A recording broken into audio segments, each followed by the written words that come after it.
Hi. Hello. I am Lauren, and I'm gonna try to recap all 5 books of Heroes of Olympus by Rick Riordan. My channel is an inconsistent mess, and I somehow cannot figure out what kind of videos I like to do. So here I am attempting a recap. And I know what you're thinking. Wow, another person doing a long recap about some series, how original, right? I have been watching a lot of Quentin reviews and Jenny Nicholson, and I always thought it would be fun to do a long video like they do. But knowing how much work goes into it has kind of held me back for this long. And then I watched Carrie Conread's video on Crescent City, and she did so well on it. She had a chart on her wall like Mike's Mike did for Pretty Little Liars, and it was amazing. And after I watched it, I was like, wow, that looks like a lot of work. I want to try doing it. And so here I am, and I'm thriving? Question mark. This has been a lot of work, okay? If you're new here, you might not be aware that I have been rereading and revisiting Rick Riordan's Greek myth series. I did a very scuffed reading vlog on Percy Jackson and the Olympians, and now I have reached the sequel series, Heroes of Olympus. If you have a keen eye, you might also notice that some clips I look a little different, and that's because this is the second time I am filming this footage. I refilmed it because I didn't like how my hair looked in the first time, and you can tell them apart because in the first take I have 4 nails, but in this take I only have 2 nails. And maybe you're like me and you haven't touched these books since you were a teen and you're revisiting, or maybe you don't even know who Percy Jackson is and you're just here because you're curious. And if that's the case, you're going to be very confused for a little bit, but hopefully I can help you out with that if I'm doing my job correctly. Either way, we're all here to have a good time, right? We're all here to have fun.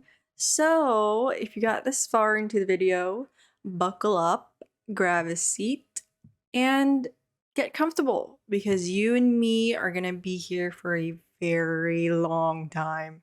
At the time that I'm filming this, I don't know if this video is just going to be the first book or if it's going to be a very, very long video of all 5 books together. But for now, this chart only includes the characters from the first book, The Lost Hero. Before I begin, I would like to thank Valenxi, who is a wonderful artist who has allowed me to use their art in this video, and also Viria, who I believe has done the official book art for this entire series. I'm also going to plug in some shameless self-advertisement because I too am an artist and I drew Piper and Annabeth for this video, and I will also be using one of my whiteboard's legs as a pointing stick because I don't have anything else to use. So we have some demigods over here and their relevant gods and goddesses. And then we have the big villains. And the thing about these books is that they have a lot of villains. So I printed out a angry face monster of the week picture for the low-key villains that these people encounter. There are also a few side characters here like Coach Hedge, and there are some side characters who are important enough to mention, but not significant enough for me to waste ink on. So this entire series actually has 7 main characters. Yes, you heard me correctly. 7 main characters. Going into the first book, Rick Riordan has given us a group of 3 demigods to focus on.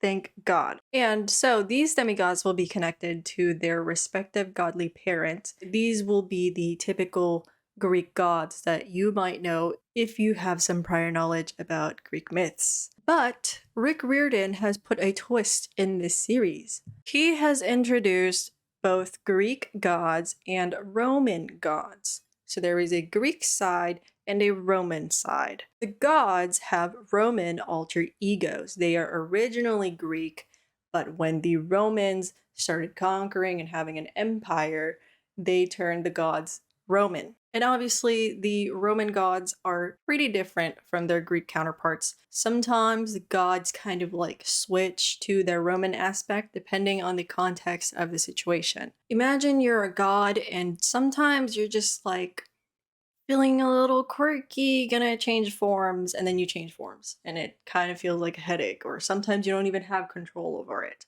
It's very complicated. And because this is the case with the gods, there is now a distinction between Greek demigods and Roman demigods, depending on who the gods were when they conceived their children. On the wall, we only have Hera printed out because she is the only one who I really felt like was important enough to like print out.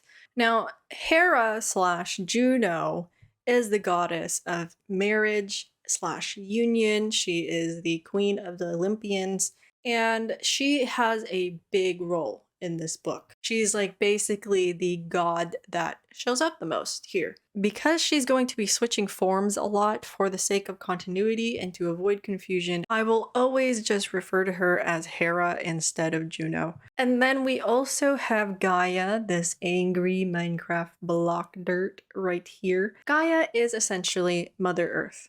She is actually the main villain of this entire 5-part book series. Now, Gaia is so powerful that you can't exactly kill her because she's literally the earth, so you can only put her to sleep.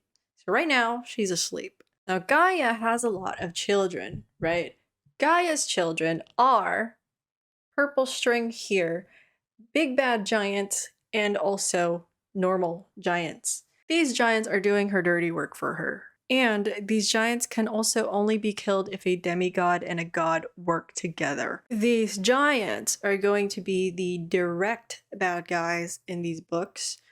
There's like a few every now and then in every book, and guys just kind of like always hanging out. So the giants are essentially mini bosses, and then Gaia is the final boss. So now we are finally getting into the story, and I'm sorry for stalling so much. Book 1 kind of needed some setup. So the first book introduces us to Jason, who is the lost hero. Jason is on a school trip to the Grand Canyon, and he has amnesia. Awesome! He has no recollection of who he is and who his friends are. All he knows is that he's holding hands with this chick named Piper, and that this dude named Leo is calling him bestie. So Jason is like, I don't know what's going on, guys. Who are you? Who am I? And then Piper and Leo are kind of just like, what are you talking about? Like, we've been hanging out for 3 weeks now. And aside from that, they also have an eccentric chaperone on this trip named Coach Hedge. And Coach Hedge, I always have envisioned him as like Mr. Psychowitz from Victorious. If you've seen Victorious, Quentin reviews Victorious videos. So they're on this school trip, right? And then enters our first monster of the week, who is named Dylan, and he is a storm spirit. Dylan starts to attack them, and Jason is fighting Dylan, and then Jason is kind of like really good at fighting. It's almost as if it's muscle memory, and that he's actually a really experienced fighter. Whoa, I wonder what that could entail. Coach Hedge reveals himself to be a satyr, and then he says that he's actually supposed to be protecting Jason, Piper, and Leo because they're demigods. Anyway, Coach Hedge is trying his best to protect them, but you see, Coach Hedge's best isn't actually that much. So he gets captured by Dylan, and then Dylan runs away, and then the 3 demigods are like, what the hell just happened?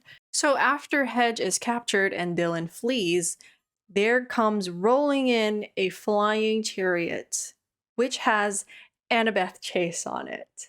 Annabeth Chase informs these 3 once again that they are actually demigods. Piper and Leo are kind of like, what? What are you talking about? I'm confused. What's going on? There's no way we can be demigods. They don't exist, even though they just saw a storm spirit. And then Jason is like, oh, that makes sense. Cool. Like, he's not even fazed by this information. It's as if he already knew. Hint, hint. Now, back to Annabeth. Annabeth Chase is the daughter of Athena. And she tells them that she is looking for her boyfriend, Percyjackson. Percy is the son of Poseidon. If you didn't know, if you haven't read the previous series, he is basically big main character, but he's missing. And now that Annabeth has dropped a bunch of information on these three confused kids, she takes them to the Greek base of operations, Camp Half-Blood. Woohoo! Yay, Camp Half-Blood. I love Camp Half-Blood. So once they arrive in Camp Half-Blood, this is around the time where Piper and Leo discover that the memories that they had of like spending time with Jason for 3 weeks on the school trip were fake. So there's this thing in the series called the Mist, which basically prevents like the inferior muggles slash humans from like seeing anything mythology related. And it's what's been like keeping Piper and Leo from discovering the truth about themselves. And that has been in the form of fake memories, I guess. So if you remember me saying, Jason was holding hands with his apparent girlfriend, Piper. And Piper has all these memories about like liking Jason and flirting with him, and then they even kissed and started dating in her memories. But then she finds out that these memories like actually didn't happen. Plus, Jason doesn't remember anything to begin with, and so her and Jason are kind of like, oh, so like we're not actually dating? So like what do we do now? I mean, I still kind of like you because you're kind of cool.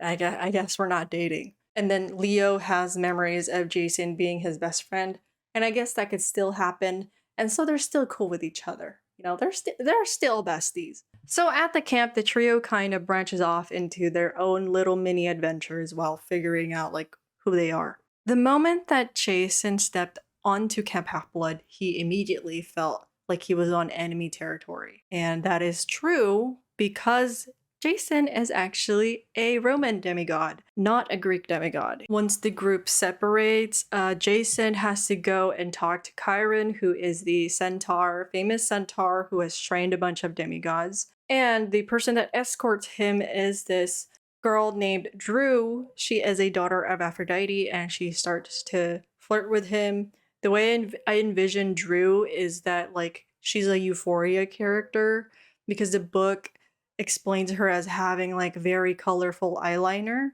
So this chick named Drew is flirting with Jason, and Piper is jealous because Piper still likes Jason.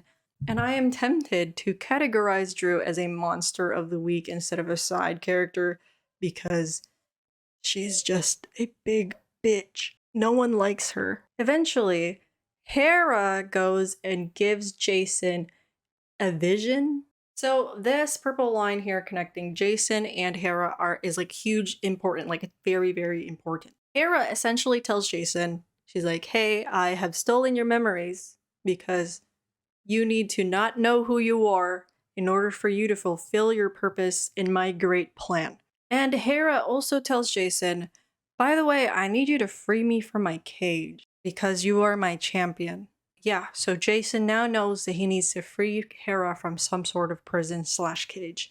And now we revisit Piper. So Piper's personality is, she's kind of not like other girls' vibes, but like in a good way.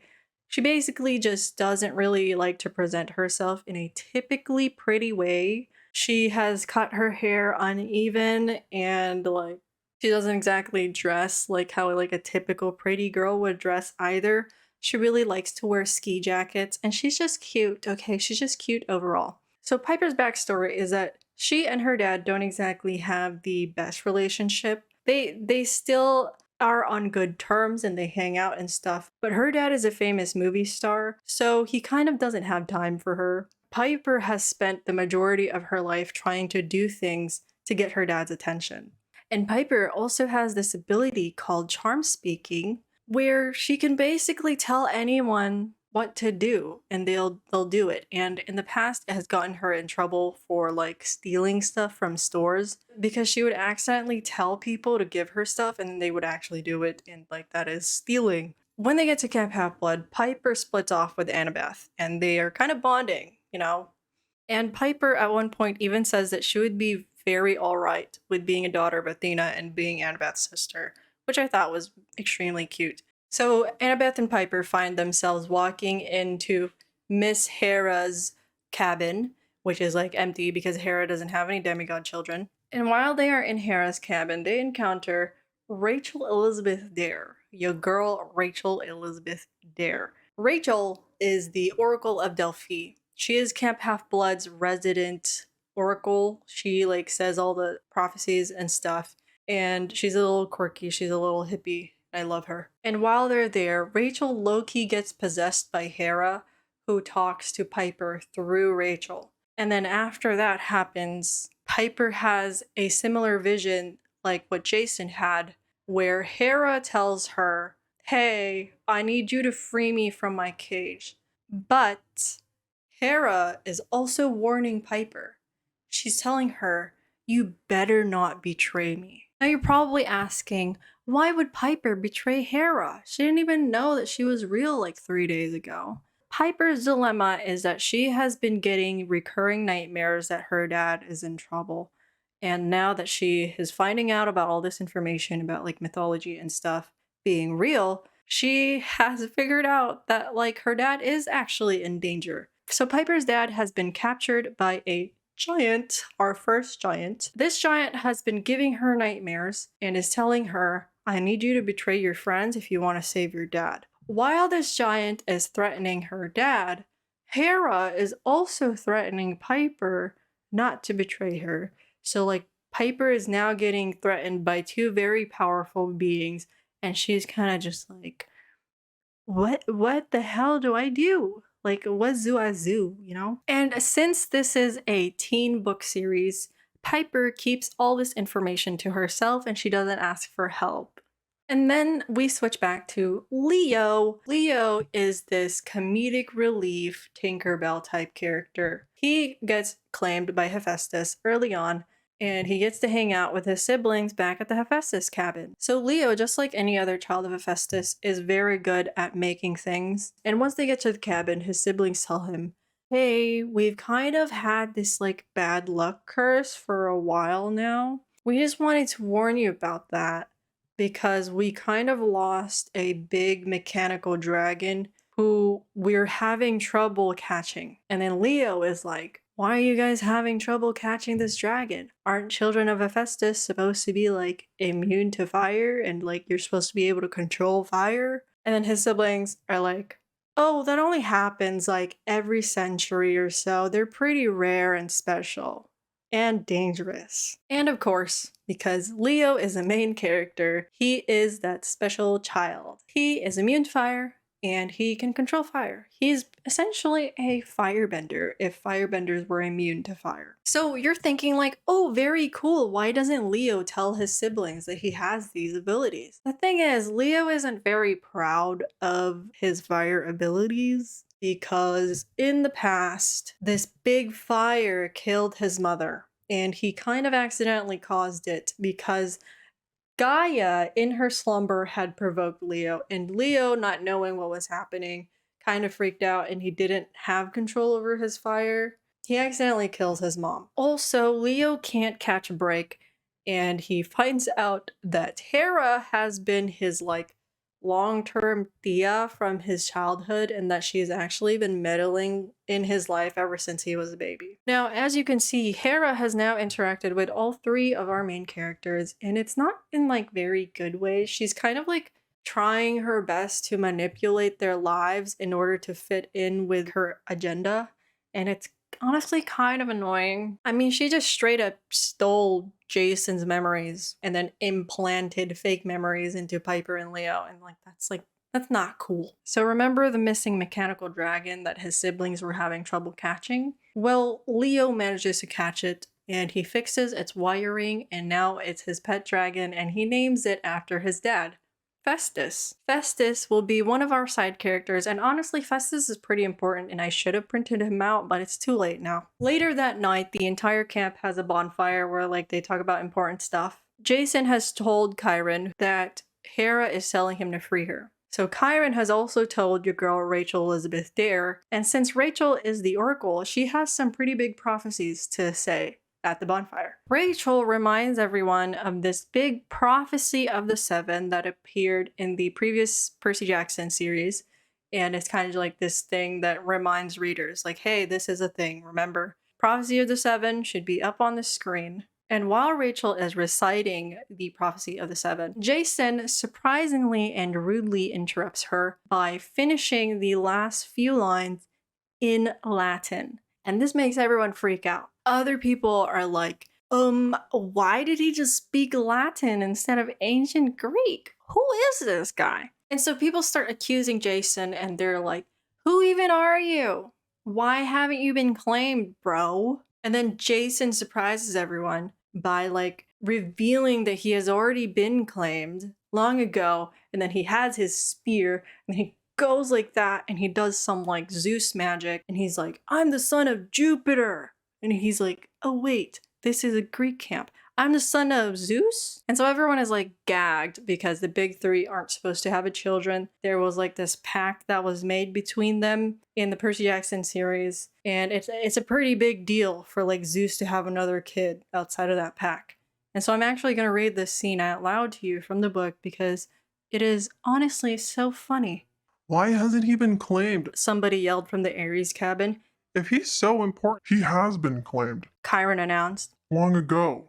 Jason, give them a demonstration. At first, Jason didn't seem to understand. He stepped forward nervously, but Piper couldn't help thinking how amazing he looked in his blonde hair glowing in the firelight, and his regal features like a Roman statue's. Jason raised his javelin and thunder broke open the sky. Every hair on Piper's arm stood straight up, and then everyone's surprised and stuff. Piper couldn't help smiling. It made perfect sense. The most powerful god, the father of all the greatest heroes in ancient myths. No one else could possibly be Jason's dad. So while Jason has now showed off and is demonstrating that he's a child of Zeus, Piper is over here sitting down and drooling over how hot he is. She is very like head over heels for Jason. So after all that stuff happens, Jason tells everyone about his like little thing with Hera. And so Rachel is like, okay, you're pretty important. And so you're going to lead a quest to free Hera from whatever cage she's in. And the way things work at Camp Half-Blood is that every quest needs a prophecy. So insert prophecy here. Rachel informs everyone of Jason's prophecy. Now the way that quests also work at Camp Half-Blood is that it is 3 demigods going together. 3, no less, no more than 3. 3 is the golden number. And as you can see in the prophecy, it says the forge and the dove break the cage. So the forge is obviously Leo because he has been claimed by Hephaestus, who is god of the forges, and he is Jason's best friend. So obviously Jason picks Leo to go with him. And then the dove is supposed to be a child of Aphrodite. Guess who thinks that it should be them? Of course, monster of the week, side character, Drew. So Drew stands up and she's like, I wonder who could be the dove. Obviously it's me. I am the dove. I should go on a quest with Jason. And then her mother is like, psych. And then Aphrodite claims Piper in front of everyone. Piper now has like a glowing heart above her, which means that Aphrodite has claimed her as her daughter. And Jason is like, oh my god, Piper is a daughter of Aphrodite. Piper is a dove, I choose her, let's go. And so now Piper is part of the quest. Now Piper isn't too happy about being a daughter of Aphrodite. Remember how I said that she kind of has not like other girls vibes? Well, when Aphrodite claims a kid, she kind of like does a yassification beam on them. Like she gives them like this glow up with makeup and everything that lasts for a few hours, and like Piper hates it. She hates how she looks at the moment because that's just not the way that she wants to present herself, and it like won't go away and she's like frustrated. And she is not very happy about like being Drew's sister either. Like she very much wanted to be Annabeth's sister, and now she's just disappointed. And so she goes to the Aphrodite cabin after everyone is done with the bonfire. Drew is actually acting as like this dictator in the Aphrodite cabin, and she's just a jerk to everyone. But luckily for Piper, she doesn't have to be around Drew for any longer because they have to leave to go on the quest. The way that these quests work in these books is that the gods really don't give them a lot of time to prepare for it. And I think like they have like up to like the winter solstice or something to save Hera, and that's like in 5 days. And it's always like that. They always have a very tight deadline to complete their quest. And if you remember from the prophecy, there was a line that said, "Child of lightning, beware the earth." And Leo has the very, very great idea of flying instead of going on ground. And so he takes his pet mechanical dragon, Festus, and they fly on Festus for this entire quest. So they go on this quest, and now these 15-year-olds are alone and on an adventure. Their second monster of the week encounter is Mr. Boreas. Boreas is the personification of the North Wind, and he's actually not that important, honestly. The important person who has more impact in the story is another monster of the week, Keone. I don't know if that's how you say her name, and honestly, I don't really care because I don't like her. So Keone is the goddess of snow, and her complaint about life is that no one cares about her because she's the goddess of snow. And she's like, no one cares about snow. Like, no one ever gives me tributes. No one ever prays to me. Plus, she finds Jason cute, and Piper is jealous. Oh yeah, and also Leo has this thing where he gets a crush on like any girl that he thinks is cute. And apparently, like, he thinks a lot of girls are cute. And so he boldly decides that he has a crush on the snow goddess Keone, even though she's an absolute jerk. Jason and Piper are kind of like not sure how they feel about each other because they know that they find each other attractive, but they aren't sure if like these feelings were implanted there by Hera or if that's actually how they feel. And they're like pretty hesitant to like just jump back into a relationship because they really don't know each other aside from the fake memories. I mean, Jason doesn't even know who he is, so they're kind of just tiptoeing around this attraction. Meanwhile, Leo is like awkwardly being a third wheel. So this encounter ends when they make a deal with Boreas, and then they leave. And then shortly after, they encounter another monster of the week, who is this very powerful sorceress named Medea, whichever one. Medea is associated with the original Jason of the Argonauts. She was essentially the original Jason's wife, and then he like left her, and then her kids died, and then Piper like says, "You killed your kids." And she's a bad person, basically, and she is bitter and she has a vendetta against anyone named Jason. So they fight Medea, and if I remember correctly, they like spill a bunch of like acid on her face or something, and that's how they defeat her. And they get away. They get away on Festus. And so after they get away from Festus, Leo gets a low quality Zoom call contact from his dad. You're wondering, why is it a low quality vision? And that's because Hephaestus has to contact Leo in like a very low key way, kind of undercover, because he's going against Zeus's rules.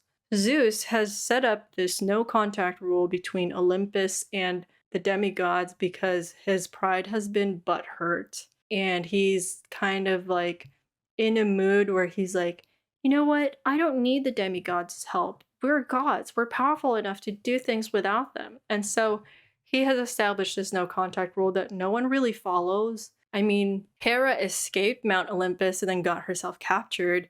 And now Hephaestus is contacting Leo via low quality Zoom call. So Leo is kind of like bitter towards his dad because he's like, Dad, what the hell? You've neglected me my entire life and now you want to talk? And then Hephaestus is like, wait, please forgive me because I've actually kept track of you your whole life. Hephaestus knows about all his science projects and all that, and he has genuinely kept track of Leo's life, which is pretty good parenting in like godly standards because a lot of the other gods don't really pay that much attention to their kids. And it's also funny because Leo, the entire time that he's in a Zoom call with his dad, is thinking, wow, my dad is very ugly. And by the end of it, Leo decides that, hey, like, my dad's not that bad. He's kind of cool. And they bond. So Leo finally wakes up from the vision. I think it was like Piper that was driving or like flying Festus. And Leo discovers that Festus's wiring has been frozen, which causes him to work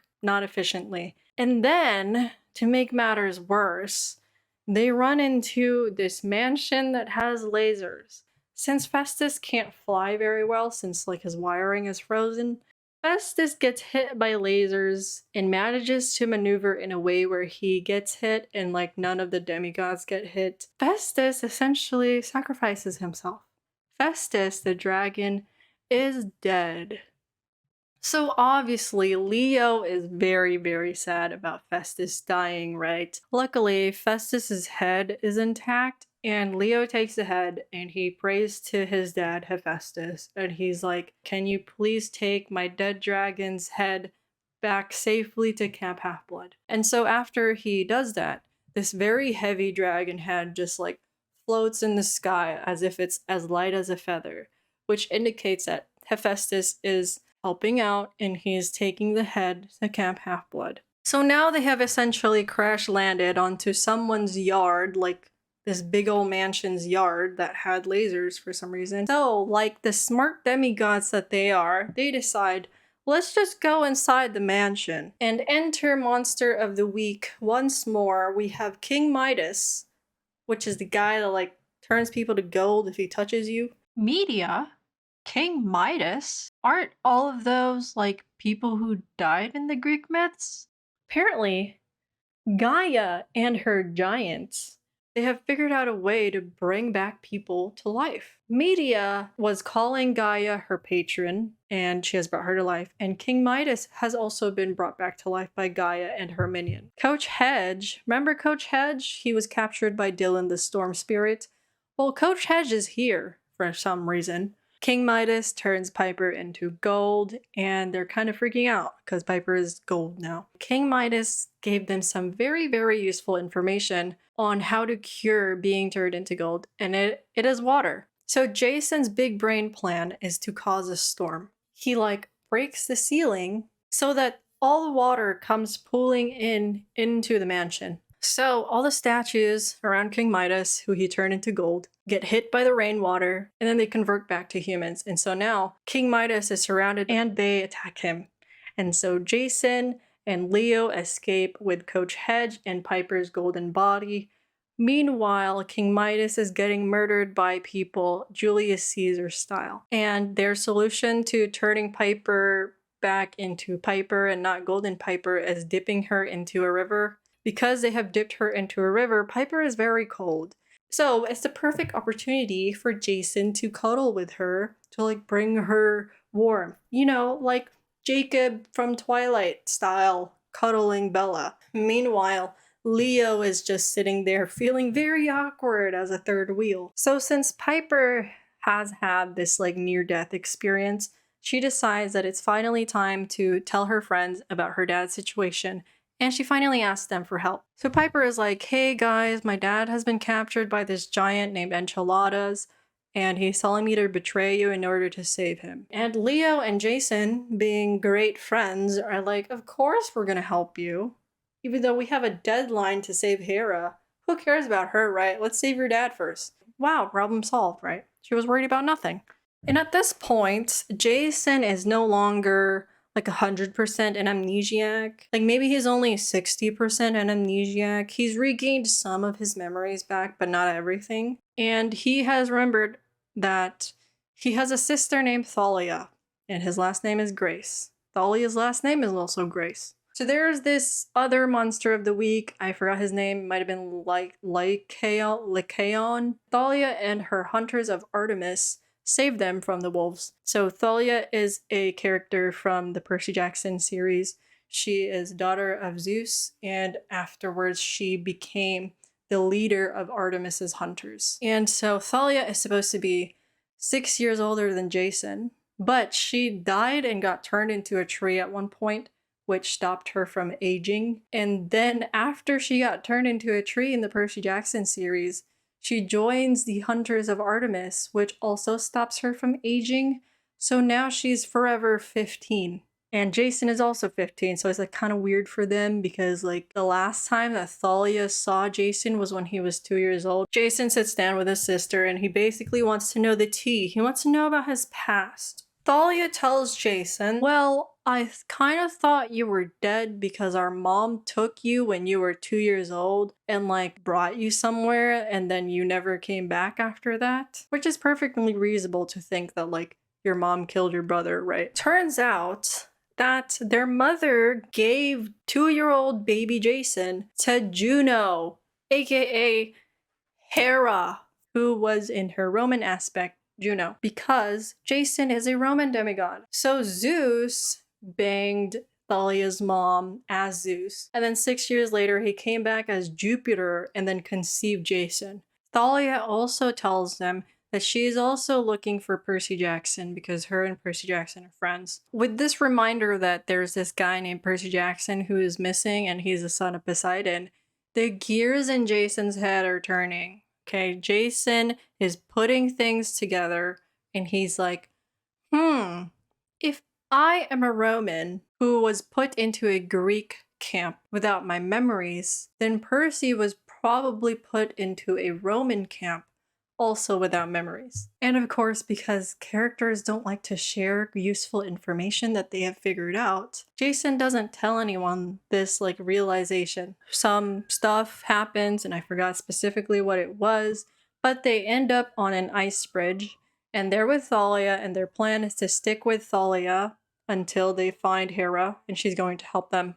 But they're on an ice bridge and Leo has a Lava Girl moment from Shark Boy and Lava Girl where he either gets too nervous or too excited and he accidentally melts the bridge. Jason, Piper, and Leo get separated from Thalia. Before they get separated, Jason is like, hey Thalia, you said you knew where Hera's being kept. So like, please tell me. But then Thalia wants to be very vague and while they get separated, she's like, don't worry, Jason.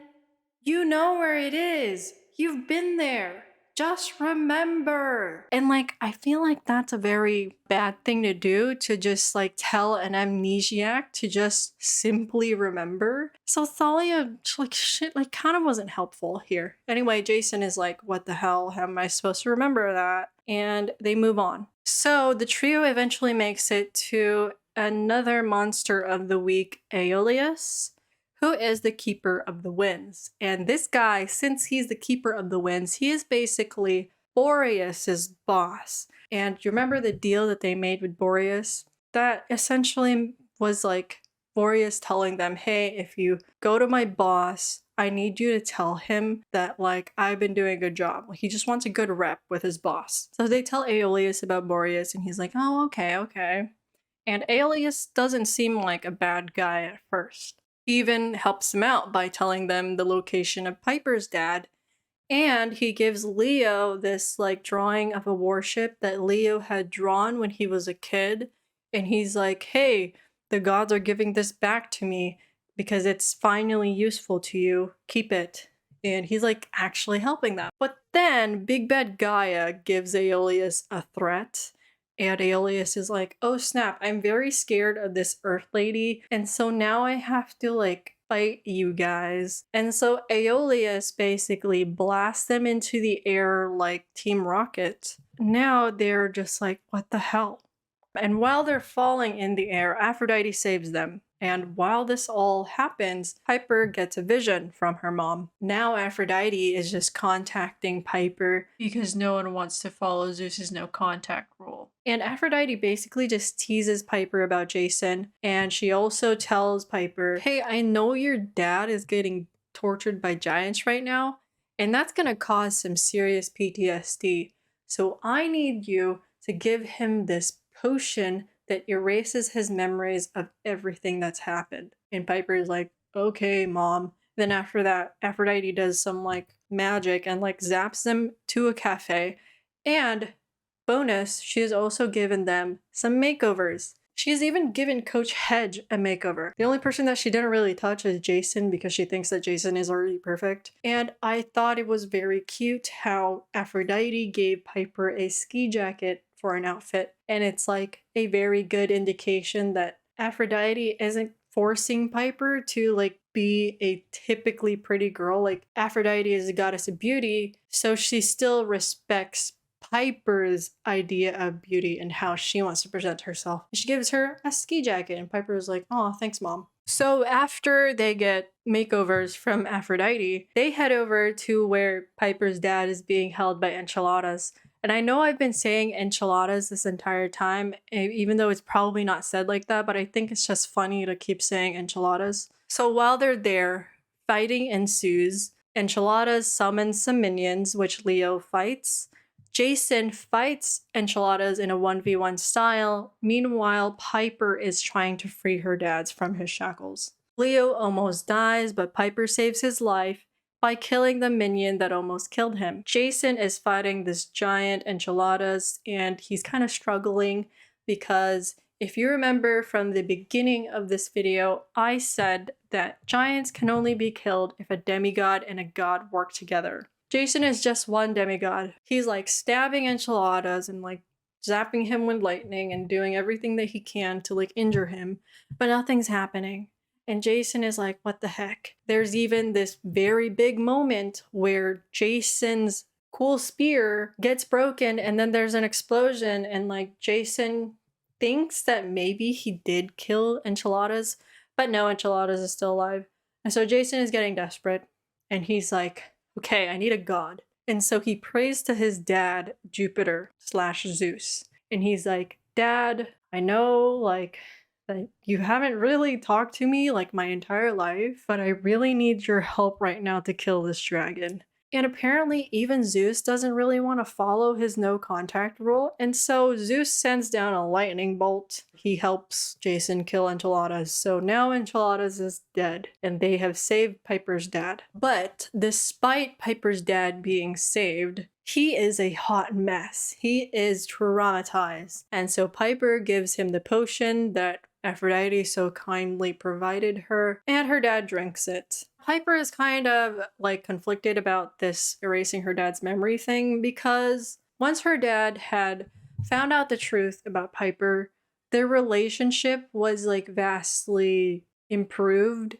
Piper's dad now knows that she actually wasn't stealing all that stuff. It was just something that was kind of out of her control. But now that his memories are gonna get wiped, it's gonna go back to the same old like father-daughter relationship that they had, which was like him not having enough time for her. But at least she has cool friends now, right? So after that happens, Piper charm speaks some muggles to fly them in a helicopter, and Coach Hedge escorts Piper's dad back home and promises to keep him safe. So while they're in the helicopter, they remember that they're supposed to be saving Hera. And they're like, oh shit, we kind of got sidetracked. And Jason finally has that like memory click that Thalia was telling him about. And he figures out where Hera's being kept, which is the original location that his mom took him when he was 2 years old, which is this place called the Wolf House. Piper feels bad about charm speaking some muggles. They tell the muggles to get out of the helicopter, and Leo somehow manages to figure out how to fly it.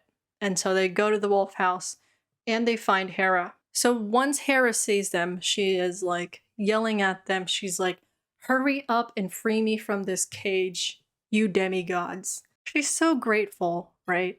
Awesome. Thalia also arrives at the Wolf House because they were supposed to rendezvous there. But once she gets there, Thalia starts arguing with Hera because Hera and Thalia do not have a very good relationship. Thalia is like, Hera, what the hell? Why did you, directly quoted from the book, send intestinally challenged cows after my friend Annabeth? Then Hera was just like, because she annoyed me. Thalia gets frozen by none other than the snow goddess Kione, Leo's crush.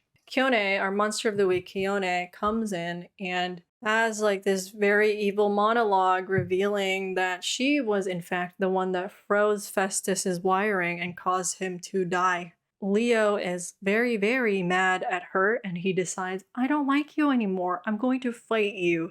And so Leo fights Kione. Meanwhile, there's a lot of monsters around everywhere, right? And Jason befriends one of these so-called monsters who is a storm spirit in the form of a horse named Tempest. And now Jason has a mount named Tempest who is a storm spirit. While all this is happening, there is also a big bad giant forming in the middle of the room. And this guy is a big deal. This giant's name is Porphyrion, and he is like supposed to be the king of the giants. So when Gaia gave birth to her giant children, she did it with the intention of them replacing the Olympians, and Porphyrion is the giant that is supposed to replace Zeus, so he is the most powerful. So they are like, okay, we are like on a time constraint right now. We need to free Hera and get out of here and prevent this big bad giant from getting reborn. So Leo finally starts to get to work on breaking the cage. Leo has this magical tool belt that gives him any tool that he needs, and so he pulls out a saw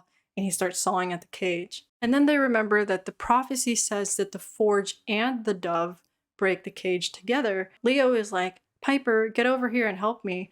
And then Piper is like, what the hell am I supposed to do? So she decides that the best way that she can help is to tell the cage to go to sleep with her charm speak. And somehow this works, because the cage that Hera is in is actually an extension of Gaia herself. And so she's kind of telling Gaia to like go to sleep and get weaker, even though Gaia is already asleep. I don't know, it's complicated. Anyway, it works. Leo and Piper finally free Hera, but it's kind of too late because Porphyrion has already like fully formed and he's now awake and Jason is like fighting him. But now they have a goddess on their side, which means that they can possibly kill this giant. And so Hera's big idea in defeating the giant and defeating all the monsters around them is revealing her true form. The thing with the gods revealing their true form in the Percy Jackson universe is that it's very infamous for like disintegrating anything that sees it. So Hera, being Hera, gives our heroes like a 2-second warning, and she's like, Hey, I'm gonna show my true form, cover your eyes. Jason was kind of too slow in covering his eyes because obviously he was in the middle of fighting. And so Jason kind of gets a glimpse of Hera's true form and he gets blasted, okay? He gets hurt. Leo and Piper are kind of just like, what the fuck, Hera? You could have given Jason 1 more second to look away. But no, you just didn't want to do that. You're just not very helpful at all. Anyway, Hera disintegrates all the monsters and she's kind of just like, oh, like Jason got hurt? Well, that's too bad, isn't it? She honestly, like, she really doesn't care. She's like, you know what? You saw me, so there's kind of no way to help you, and you're like kind of dead now. Except Piper is like in distress, right? And so she charm speaks Jason to wake up, and for some reason it works. Do you remember in Avengers when Iron Man was knocked out and then the Hulk just like yells at him and then he like wakes up? That's what Piper essentially did to Jason.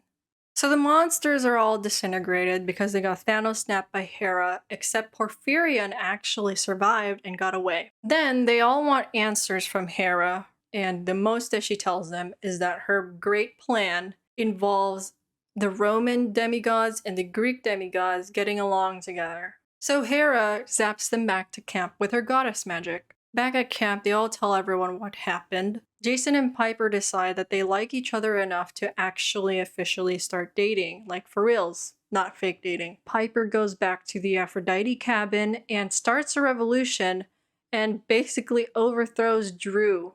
Yay! So Piper is now Aphrodite's cabin leader and not Drew. Piper saved her dad and she's kind of a girl boss now, like she's really owning up to what she feels her self-worth is. And she's finally dating the guy that she likes, which is like the ultimate win for a child of Aphrodite, right? So Jason finally tells them about his theory that Percy Jackson is probably at the Roman camp without his memories, and they're like, you know what? That seems right. You know, we should go to the Roman demigods. Jason got his memories back. He's kind of accepted that his dad is pretty neglectful, but he doesn't blame him, and he chooses not to be angry at Zeus/Jupiter. He's owning up to whatever destiny that Hera has planned for him. And, you know, he's like, okay, this is what I need to do, and I'm gonna do it, I guess. And Leo, he feels like he can't really contribute to the team as much because he's like, look at Jason, he's so cool. And like, look at Piper, she could tell people what to do. And it's like, what can I do? Fix a dragon that is now dead? And so he's feeling a little useless, feeling a little insecure. But by the end of the book, I think he's gained some self-confidence. Leo goes back to the Hephaestus cabin and tells his siblings about his fire abilities because this entire journey has allowed him to gain some sense of pride about his abilities. He is no longer that insecure about his fire abilities, and his siblings think it's cool. And Leo also found the secret bunker where he found blueprints of the warship that he drew as a kid. And so he was like, oh, I need to make this warship. This is part of my destiny. And so now that's his purpose, is to make this warship that allows them to go to the Roman camp. So now they know what they need to do in order to prepare for the prophecy of the seven. And that is how the first book, The Lost Hero, ends. Jason got his memories back, Piper saved her dad, and Leo has just a little bit more confidence now. So since this book had a prophecy dedicated to it, I thought it would be fun to kind of go back and analyze it and how it became fulfilled. So, first line of the prophecy says, "Child of lightning, beware the earth." And this is pretty self-explanatory. Child of lightning just meant that Jason needed to stay away from the earth, like literally. And so they used Festus the dragon to fly everywhere. The giant's revenge, the seven shall birth. And I saw this as basically saying that this is the beginning of the giant's revenge. This is also the beginning of the prophecy of the seven, where the first three are now uniting. The forge and dove shall break the cage, and that is also pretty self-explanatory. Piper and Leo did, in fact, break the cage together. I'm losing my voice. Death unleashed through Hera's rage. This is the last line. Some of the characters in this book were kind of scared of this line because they're like, yo, is Hera gonna kill us after she gets out of the cage? And you know what? She did actually accidentally almost kill Jason, but she also killed everything around them and saved them some monster killing energy. So now we have our first three main characters of the prophecy.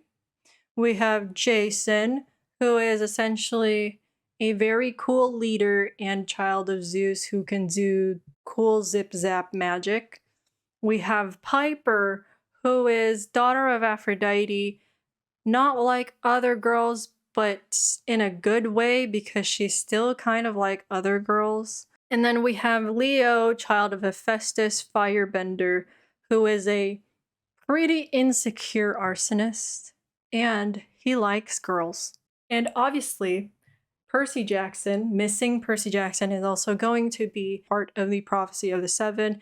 And the next book is actually about him. It's called The Son of Neptune. We get to find out what happened to Percy. Another demigod of the prophecy will be Annabeth, who is the daughter of Athena, and she's going to have her moment in the third book, Mark of Athena. I hope I helped you understand or remember some of the things that happened in The Lost Hero. And if you enjoyed it, please like and subscribe. Anyway, that is it for now. The chart should grow next time you see me. And hopefully I will be better at connecting these characters with the string, because this chart, personally, in my opinion, looks a little ugly, but hopefully I will get better at this. I'm back. As you can see, the chart is significantly larger and more detailed than it was in The Lost Hero. I'm also sitting down now because where's the sun going? Okay, the sun is gone. I'm also sitting down now because I learned that standing up gives me too much power and that I move too much. I made some changes to how I did things. I now have a script and it's very long. I think I definitely went more into detail with The Son of Neptune than I did with The Lost Hero. This script is 20 pages long. My script for Lost Hero was maybe, I don't know, 11, 12 pages long, and I didn't print it out. But this time I did print it out. So hopefully I look down less, because I was looking down a lot in Lost Hero. And I have also... Okay. And I have also gotten a stick now, an actual pointy stick. Oh wow. It's a lot longer than I thought it would be. Oh wow. The whiteboard stick that I was using before was it was really heavy. It was kind of like tiring to hold. And I'm weak, so another day, another recap. I'm also wearing the same outfit from the first segment for the sake of continuity. And don't worry, I washed it, okay? I'm not filthy. And before we begin, I would like to thank a few more artists that I failed to mention the first time. Border artist Bentham has given me permission to use their art. It is wonderful, wonderful, wonderful. And I have also taken some pictures from the graphic novels and I think the official art book of the series, which is from the illustrator that drew the original book covers, John Rocco, if I remember correctly, and the graphic novel artist is Nate Powell. I've also taken some headcanon pictures from the Hades game, whose artist is Gen Z from Twitter. And if you didn't know, Hades is a cool mythology game. You get to play as Agrias. Go play it if you haven't. Anyway, let's get to the story. Okay, you're probably sick of me stalling. So it's time to learn about the person that you've all been hearing about, ya boy Percy Jackson. If you're one of the newbies about Percy Jackson here's a little bit of information about him. So obviously the book is called The Son of Neptune, and Percy is the son of Neptune, but if we want to get into technicalities, he is the son of Poseidon, not Neptune, because he's Greek and not Roman. He's also the main character of the book series that came before Heroes of Olympus, Percy Jackson and the Olympians. Once again, I did do a reading vlog on that, and honestly, I should have done a recap on that first before this series, but it's too late now. Maybe I'll do it out of order, and maybe I'll make a recap for Percy Jackson and the Olympians after I finish making these videos. And that's if people want them, if people like these enough to want some for Percy Jackson and the Olympians. But for now, we're focusing on Son of Neptune. In that series that takes place before all of this is happening, Percy kind of achieved a lot. I mean, he's literally the main character of this universe. Just from a list of things that he's done, I'm just gonna read off of it so that it's easier. So, he retrieved and returned Zeus's stolen lightning bolt and also dueled and won against the god Ares. He saved his friend Grover and got back the famous golden fleece. He saved the goddess Artemis and literally held up the sky for a few seconds because they had an altercation with Atlas. And Annabeth also held up the sky for a few seconds, so she's also a girl boss, gotta give her credit. He went into the underworld and dipped into the river Styx just like Achilles did, and he basically became invulnerable, aside from a weakness spot. Then he defeated the Titan Kronos exactly on the day of his 16th birthday. So yeah, Percy's done a lot. Very similar to Jason, because Jason has also accomplished a lot, except he didn't have his own book series where we got to experience it all with him. So Percy's more popular. Percy, just like Jason, doesn't have his memories, and he doesn't know where the hell he is. For a few days or weeks now, Percy has just kind of been running away from a bunch of monsters that keep trying to attack him. And he's like, okay, apparently monsters exist, and I have a pen that can turn into a sword, and apparently I know how to fight these things, so that's cool. Yeah, Percy doesn't have his memories. The only difference is that he actually does remember one thing, which is Annabeth. He still remembers that there is a girl out there named Annabeth, and that Annabeth is his girlfriend. He just doesn't know the details of who Annabeth specifically is and where she is and all that. Percy still remembers Annabeth, and they have a heart between them because they are dating. Percy very much still remembers that he likes her. Resident goddess Hera, scheming goddess Hera, just kind of plopped him somewhere in NorCal and made him sleep for 3 months, or way more than 3 months, maybe. Anyway, he wakes up and he finds himself with first side character Lupa the Wolf, who is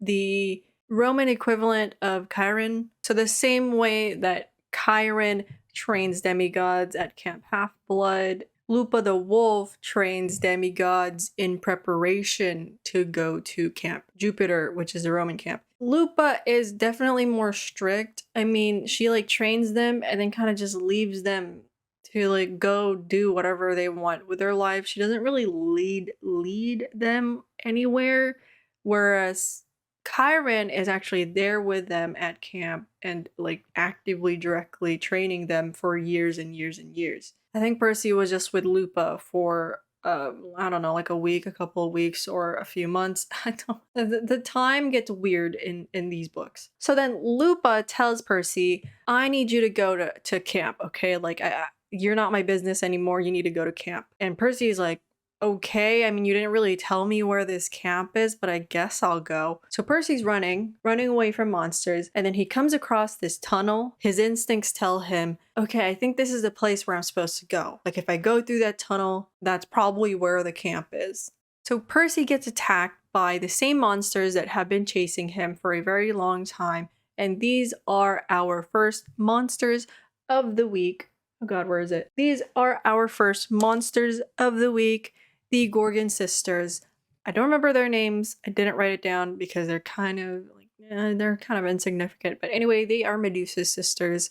They have a vendetta against Percy because Percy actually killed Medusa back in the first book of the Percy Jackson and the Olympians. But he doesn't remember that because he doesn't have his memories because Hera took his memories.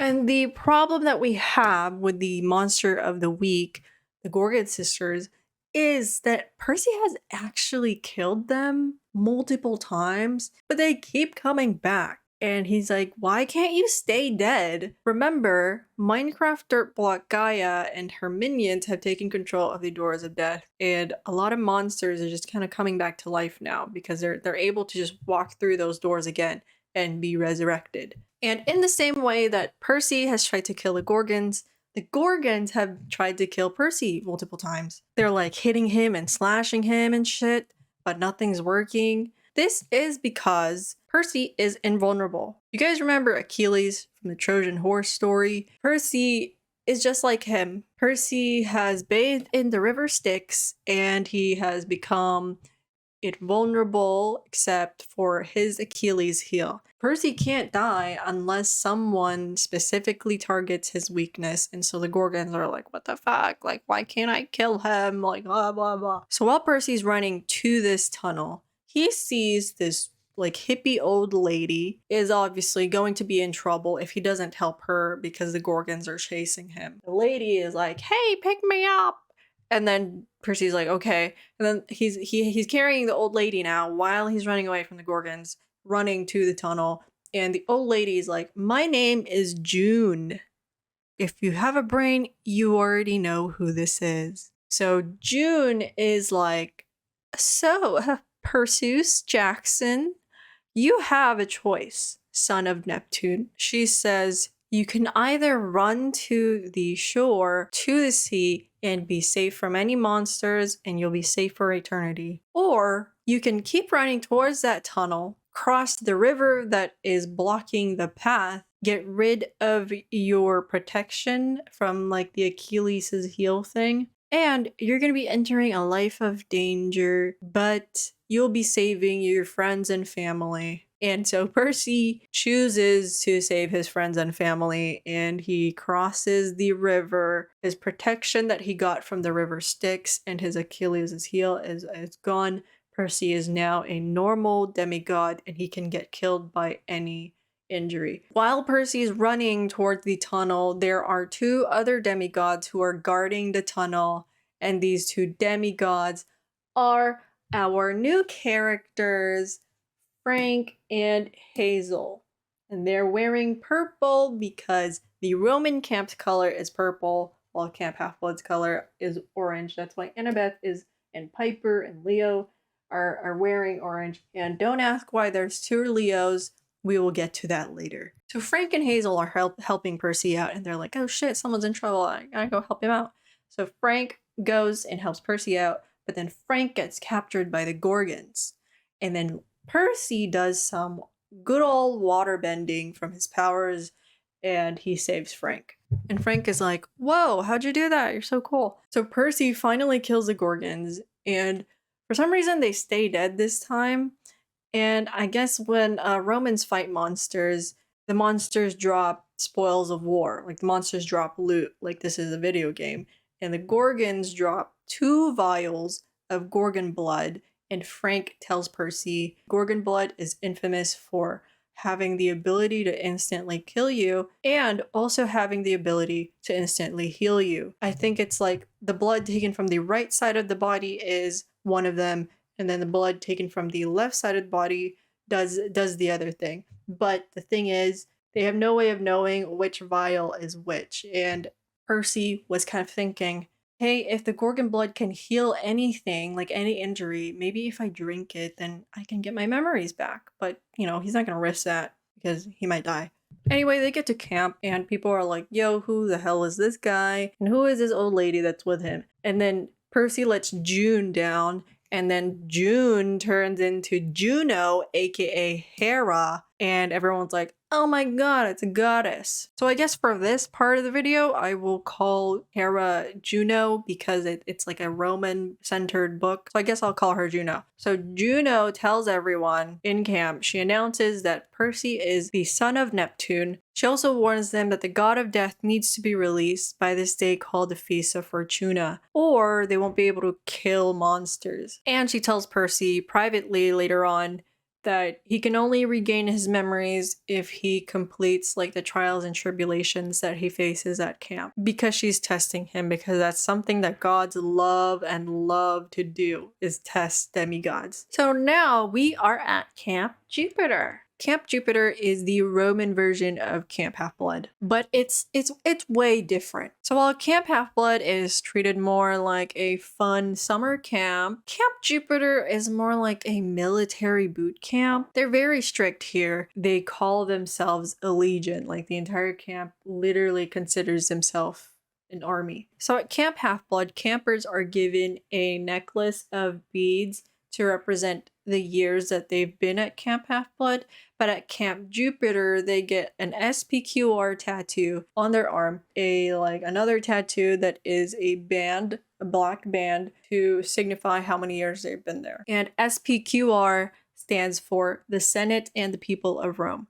And so it's already very like permanent. I mean, like Camp Half-Blood is just, you're just wearing a necklace, but then Camp Jupiter, you're literally getting a tattoo. Camp Jupiter, instead of grouping the demigods by their godly parents into cabins, they split them up into cohorts. And the camp leaders are also called praetors. I'm going to say praetor. They also have a section of camp that is dedicated to what they call legacies, who are the descendants of demigods, and it's kind of similar to a college campus where these people can kind of just like live out their lives as adults, which is pretty cool because Camp Half-Blood doesn't really have that. Camp Half-Blood has a bunch of teenagers, and it's sad to say that most of them don't really get to live to adulthood. They either die to some type of war or quest or battle, or they die to monsters when they're not at Camp Half-Blood. And it's nice to see that Camp Jupiter has a place that is safe for these demigods to grow up and have children. And Percy is like, wow, I want this.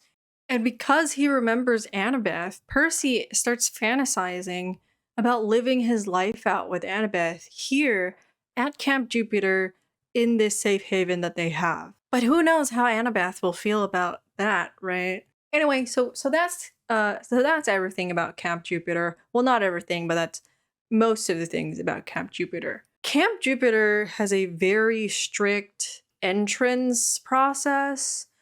At Camp Half-Blood, they kind of just let you in if you're a demigod. Like, it doesn't really matter who you are, they just let you in as long as you can get through the borders. But Camp Jupiter is like, oh, you're a demigod, you got through the borders. Well, we have to see if you can join.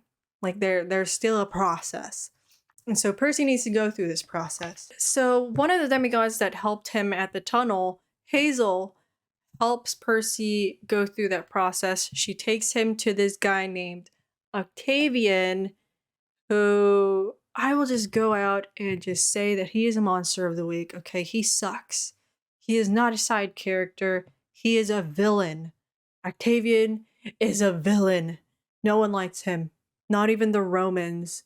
So Octavian is the camp's augur, and an augur is a person who interprets the signs that the gods give them. And he's kind of the prophecy guy, similar to Rachel Elizabeth Dare from Camp Half-Blood, but he can't like directly say prophecies like Rachel can.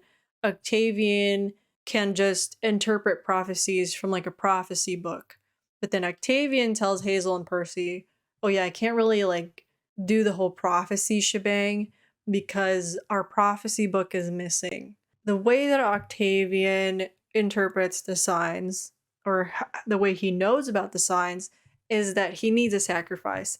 And since this is a children's book and you can't be out here sacrificing live animals, Octavian sacrifices teddy bears and stuffed animals, and he just like tears them apart. And I'm like, oh my god, staring at all the stuffed animals on my bed right now, I would never let him touch them. So Percy and Hazel are with Octavian, and he does some weird like stuffed animal gutting, and he interprets that the gods allow Percy to join camp. And then Octavian, purple line here, Octavian blackmails Hazel into voting for him to become praetor. Praetor. Keep saying praetor, even though it's praetor or praetor. I hate this word. So Octavian is like, "Hey Hazel, you better vote for me to become praetor, or else I'll tell everyone your little secret." And apparently Hazel has a big secret that she has been hiding from everyone. Now the camp is supposed to have 2 praetors. One of them is Reina, daughter of Bologna, and the other was Jason Grays. But guess what? Jason isn't here, and he's been missing. And so Octavian is like, "We need another praetor, and that is me.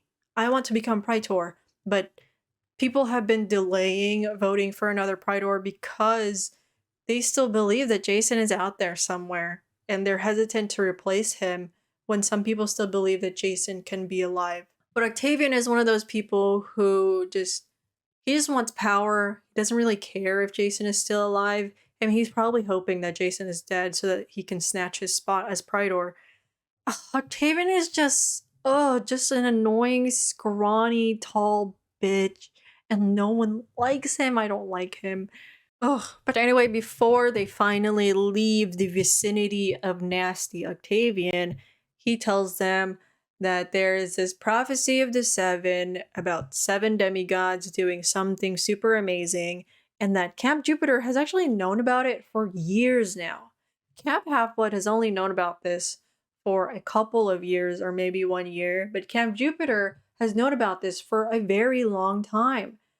And that's because they had it in their book of little prophecies, but then that book went missing some time ago, and they only know the first half of the prophecy. And then Hazel and Leo leave for dinner. Finally, we're leaving Octavian behind. Goodness gracious. Now, since we are with Hazel right now and we're focusing on Hazel, it's perfect time to get into her backstory because honestly, her backstory is hefty. It's a lot to take in, and I don't know where else to fit this, so I'm just gonna put it right here. So Hazel is a daughter of Pluto. That's why Pluto is right under her right here. She has an ability that lets her conjure up jewels from the ground, because remember that Pluto is also the god of wealth, not only the underworld, because there's a lot of wealth hidden underneath the ground. Hazel has that ability to just like make a diamond pop out. But the thing is, she doesn't have complete control over it. Sometimes it happens when she's nervous or angry, and it's also cursed. So let's say Hazel, I don't know, like sneezes and then a diamond pops out of the ground. If someone takes that diamond and uses it to make money, something bad is going to happen to them. Like they're probably gonna die. Huh. Speaking of sneezing, I needed to sneeze, but then it didn't happen. So aside from that, remember that Octavian was blackmailing Hazel with her big secret. And Hazel's big secret is that she's actually born in the 1920s. and that she died in that time period. So because the doors of death are all whack now, just like everyone has been saying, and Hera mentioned it, and some people mentioned it in Lost Hero, Hazel was able to come back to life. And now that you know that about Hazel, while Hazel and Percy are going to dinner, they're walking to dinner, they meet up with Hazel's younger brother, Nico. Now, honestly, even if you don't know about Heroes of Olympus, even if you don't know who Percy Jackson is, you've probably heard some shit about this kid, okay? You probably heard some stuff about Nico D'Angelo, because Nico D'Angelo is probably the most popular character of this entire universe, aside from Percy, because Percy's the main character. Like, people go goo goo gaga over Nico, okay? So Nico is also the son of Pluto slash Hades, and he is actually the one that found Hazel in the underworld and guided her back to the land of the living. Nico is a character from the Percy Jackson series. In a nutshell, similar to Hazel, he was also born around the 1920s, 1930s, and he found himself in a situation where now he is in the present and he hasn't aged, just like Hazel. So they have like that thing that is kind of bonding them together, where they're both people kind of out of time. And Nico also had another older sister named Bianca D'Angelo, but she died. Now, what actually happened is that Nico went to the underworld because he sensed that the doors of death were all open, and he was like, this is the perfect opportunity to bring my sister back. So he went there looking for Bianca's soul, but he couldn't find Bianca because Bianca chose to be reborn. Instead, he found another sister. He found Hazel. He was like, you know what? You look like you deserve a second chance at life. Plus, I want an older sister back. And so I'm taking you with me. And so he resurrects Hazel.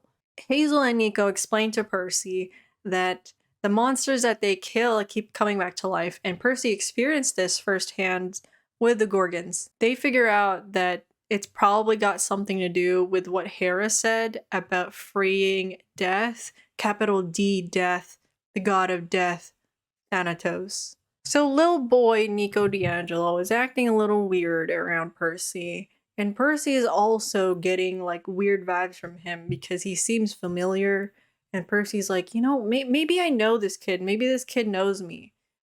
But before Percy can interrogate Nico about like this weird feeling that they have between them, Frank pulls up and he's like, guys, we gotta go to dinner. It's dinner time. At dinner, Percy is accepted into the 5th cohort because no one else wants him. And Hazel and Frank help him get into the 5th cohort because apparently in order to get into a cohort, he needs like a sponsor. And so Frank and Hazel sponsor him because it's their cohort. But the thing is, the 5th cohort is the one that sucks. It's basically where all the rejects and unwanted recruits go. So it's like the loser squad. And now some lore behind the 5th cohort, because I think it's interesting. The 5th cohort actually used to be the best cohort. Like, they used to be the most impressive. Now, remember how Camp Jupiter has known about the prophecy of the 7 for a while? Well, there used to be a leader of the 5th cohort who believed that they can kind of speed up time and prevent the prophecy from happening. And people were warning them, like, no, you can't just do that. Like, prophecies are prophecies and they're gonna stay put. Like, you can't do anything to change a prophecy. But this leader guy is like, no, it's fine. Let's go to Alaska and let's try to stop whatever is going to come. But the thing is, Alaska is infamous for being this place that is the land where the gods don't have power. I don't know why that is the case. Like, I don't know what the hell is happening in Alaska, but apparently the gods don't have power there. And so the 5th cohort goes into Alaska and they're all excited to like get some glory and stop this place and stop whatever is going on in Alaska. And then they all die.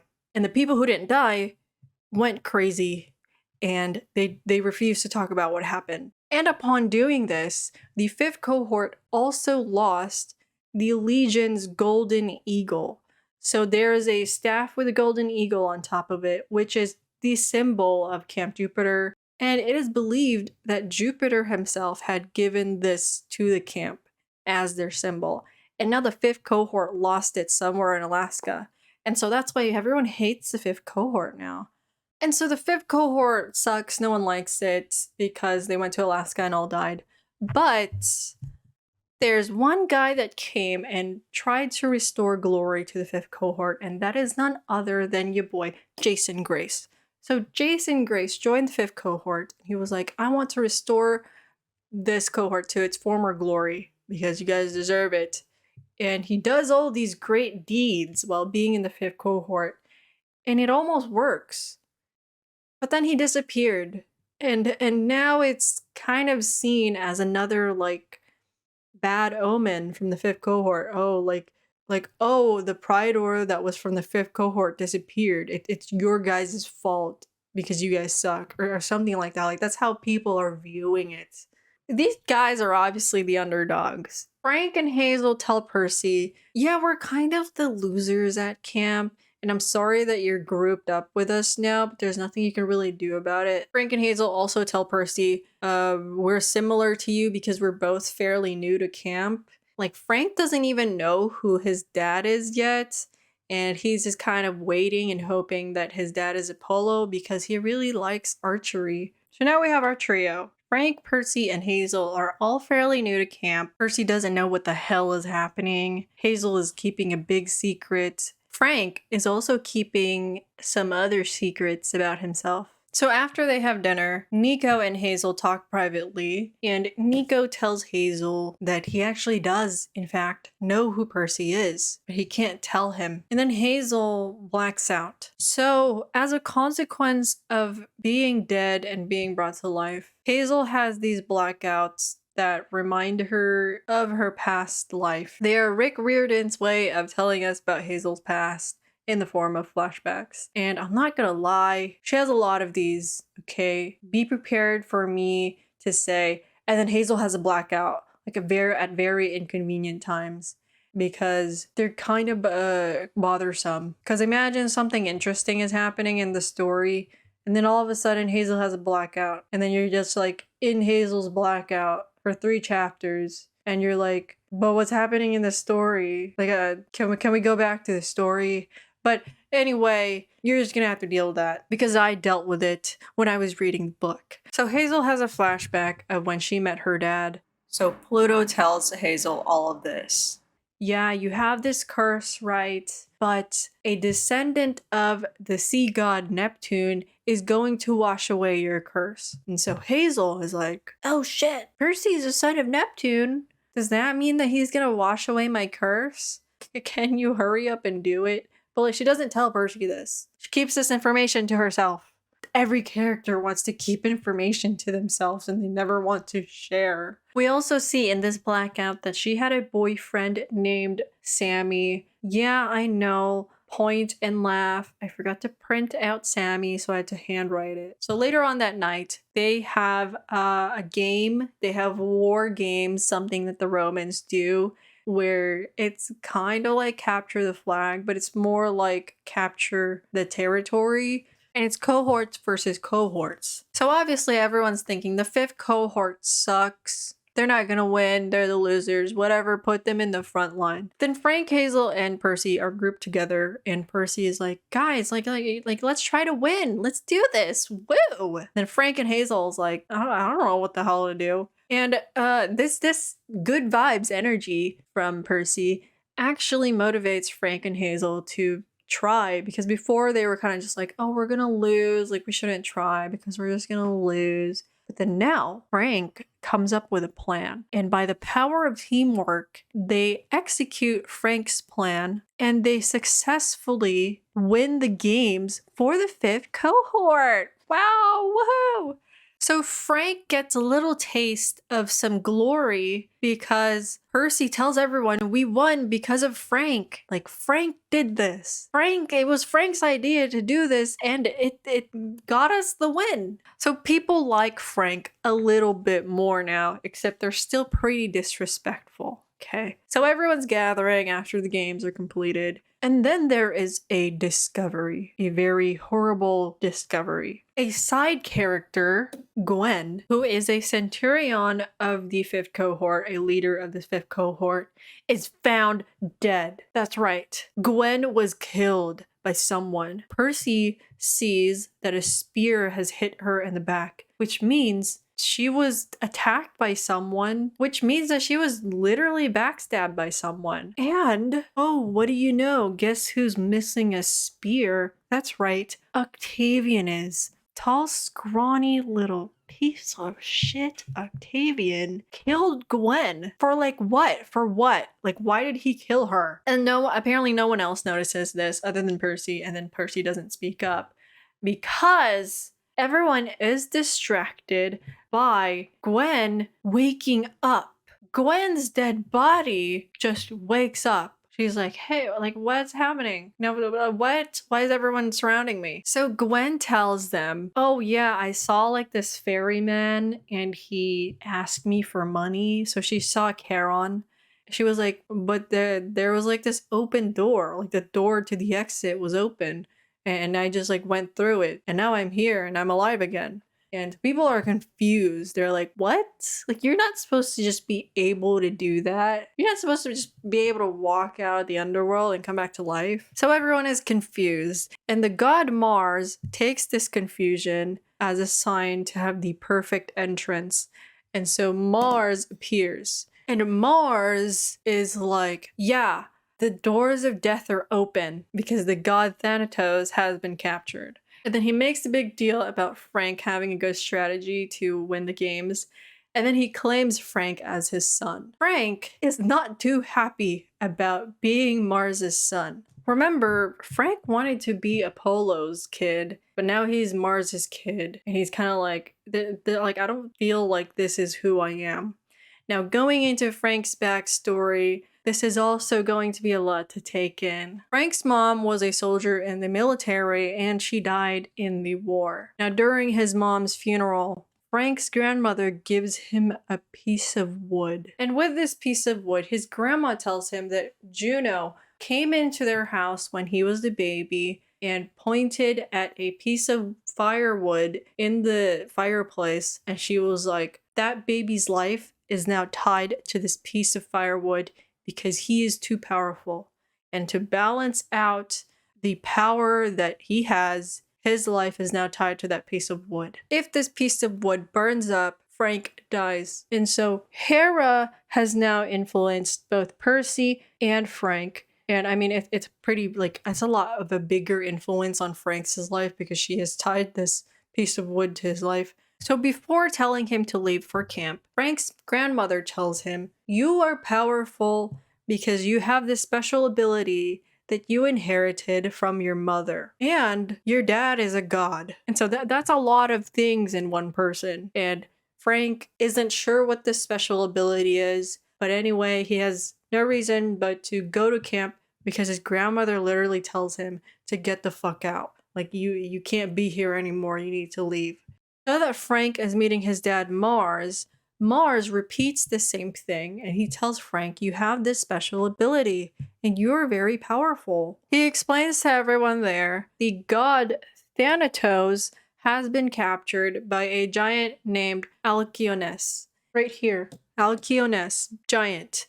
And Thanatos is being kept chained up in Alaska. The land where the gods don't have power. So Thanatos is the god of death and he's supposed to be keeping everyone dead. You know, that's his job. And now he's chained up, he can't do his job. And that's why people are able to just come back to life. And the book describes him differently, but my headcanon is that Thanatos looks like Thanatos from the Hades game because I just like how he looks, and so here you go. That's how he looks in my head. Now, Gaia gave birth to the giant Alkyones with the purpose of replacing Pluto.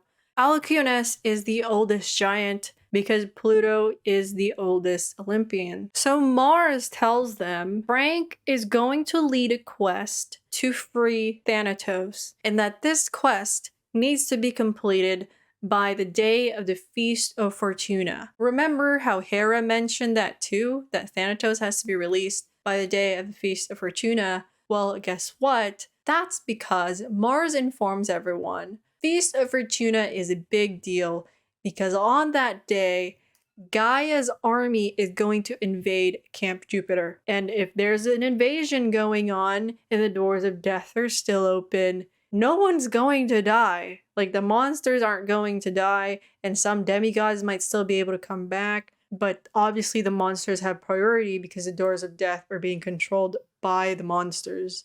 And guess how much time they have to do that? The Feast of Fortuna is in 4 days. Yes, 4 days. They really don't have a lot of time to do anything in these books. Goodness gracious. You would think that the gods would give them at least a week, right? But no, 4 days. That's even less than weekdays. So Frank gets to choose 2 other people to go with him because 3 is the golden number for quests. And obviously, he chooses Percy and Hazel because they are his only friends. And at first, Percy was actually a little bit hesitant to go on this quest that like Mars is telling him to do, because Percy gets this feeling where he just knows that he doesn't like Mars. And this is because Percy fought Ares in the first book of his series, but that is Ares, the Greek version of Mars, and Mars is very different from Ares, and so Percy agrees to go on the quest. And just to hype Percy up a little bit and bag on Ares, Percy dueled Ares when he was 11, and he won, and Ares sucks. But anyway, Mars is cool when he's Mars. He's not cool when he's Ares, though. So now the trio has a quest to do. Yay! The thing is, guess who? Octavian is threatened by the three's new position of power because now they have a quest and he doesn't. And Octavian insists that the quest needs to start immediately because they only have 4 days time and that like no one can help them. For some reason, the camp agrees to not aid them. And I'm like, what? Like, why are you listening to this guy? Why are you listening to scrawny Octavian? So enter our current praetor at Camp Jupiter, Reyna. Reyna is this girl boss who is the daughter of Bellona, the war goddess for the Romans. Reyna tells Percy that the Romans don't trust the Greeks. And she also tells Percy that she knows that he's Greek because they met 4 years earlier. But she doesn't elaborate on this. She doesn't give him the details. She just knows that I know who you are, Percy Jackson, and I don't really like you that much, but I know you're powerful, and we need a powerful praetor. And so Reyna suggests that Percy should replace Jason, and he should become the new praetor. Percy is like, what? Like, why do you want me to become the praetor? I'm literally new at camp and no one's gonna like that. And so he refuses. And while Reyna was talking about Jason, Percy noticed a little something in like her voice or like her attitude about Jason.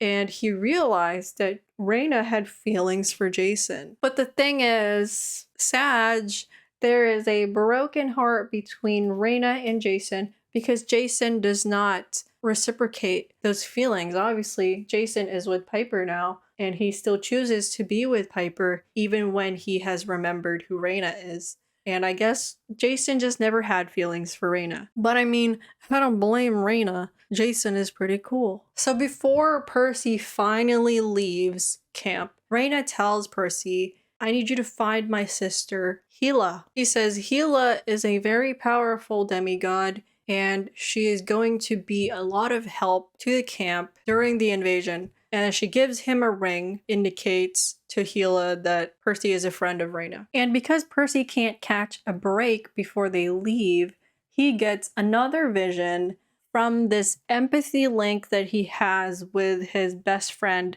satyr Grover. And yeah, satyrs can create empathy links with people they're really close to, and through that they can give them visions and they can give them messages and stuff. So Grover gives Percy a vision, and Grover is like, Percy, I need you to stay still because we're tracking you down and we're trying to find you, and we are so close. So please stay put where you are, okay? And Grover is searching with Percy's half-brother Cyclops, Tyson. I love Tyson. Look at his precious face and his one eye. He is so cute. But Percy doesn't know who these people are. He doesn't remember them. And he kind of has to go out on a quest, so he can't exactly do what they tell him. He can't exactly stay put because he has to go on this very important quest. And Percy can't really reply to this vision, so he kind of silently just apologizes to them.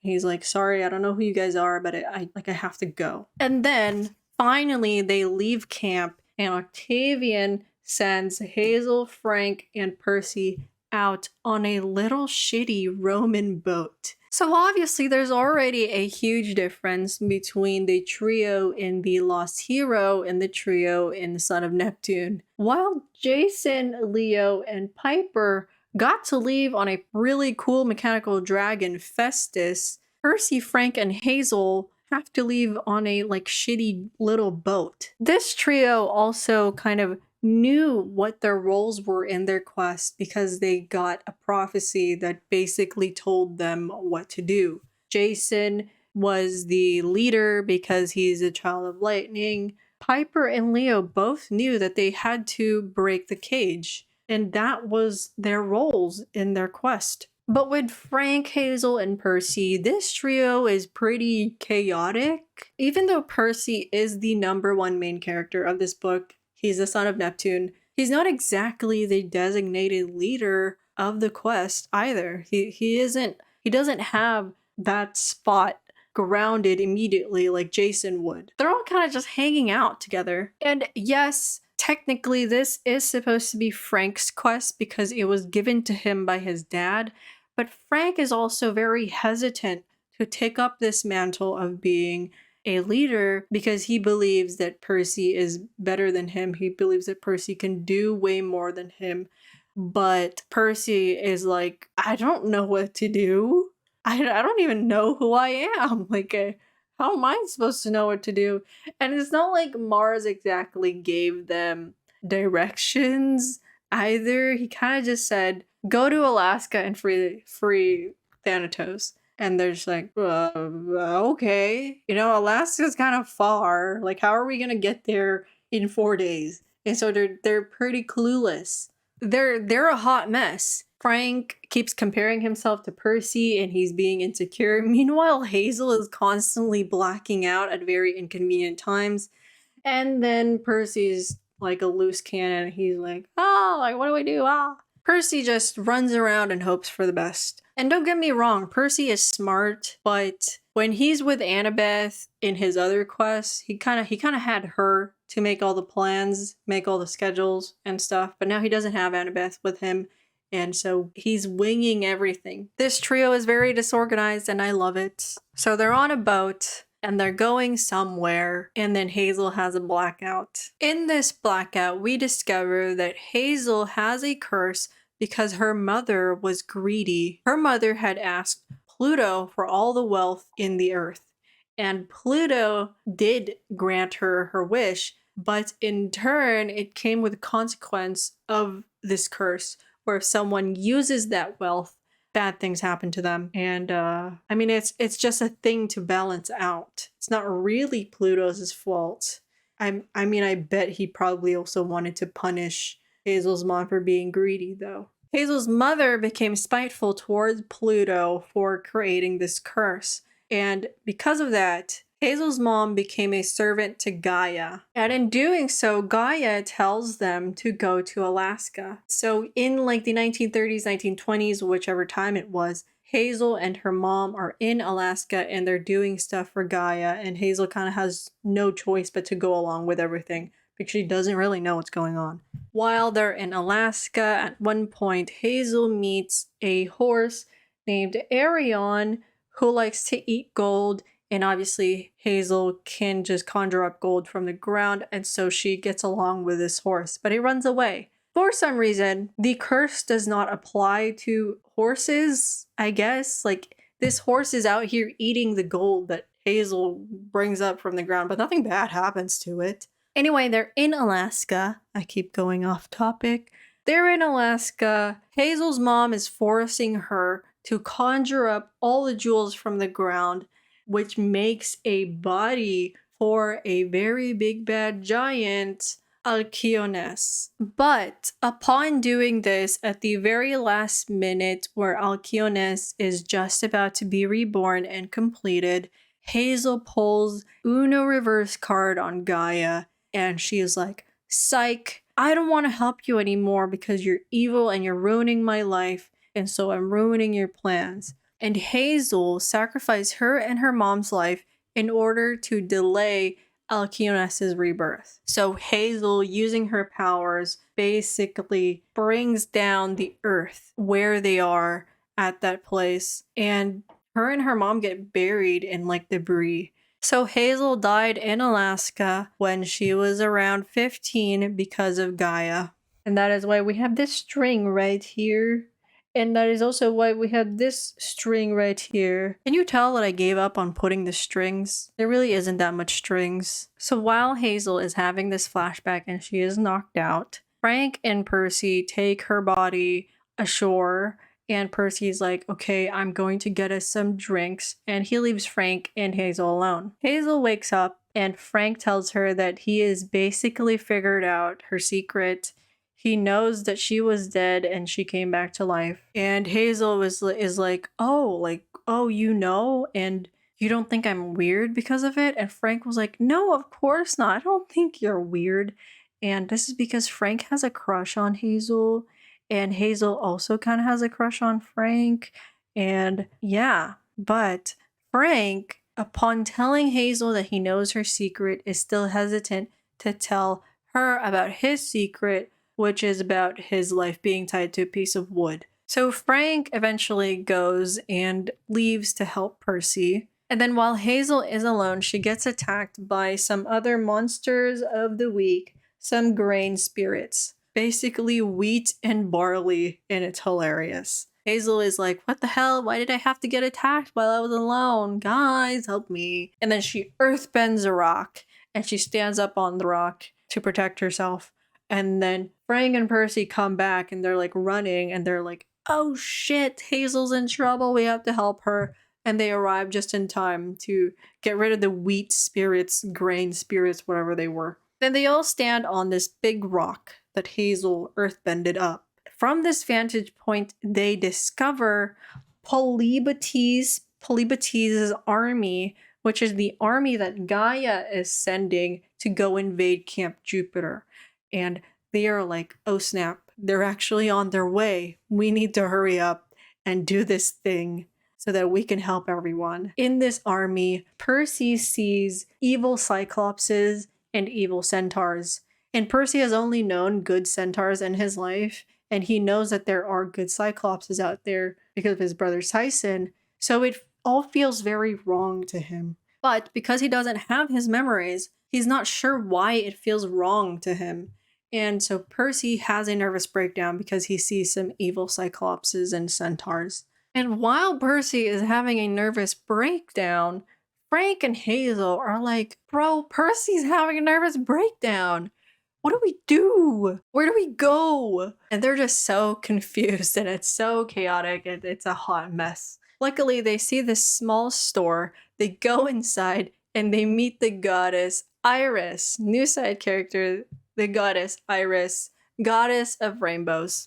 Iris helps them and gives them supplies and in a way helps Percy overcome his nervous breakdown because Iris is a goddess that is very prevalent in the Greek series. They use her as a messenger, and that's kind of something only the Greeks do, and the Romans don't really do it. So Percy is like, oh my god, something from my past, and it's still good, feels correct. And so he overcomes this nervous breakdown.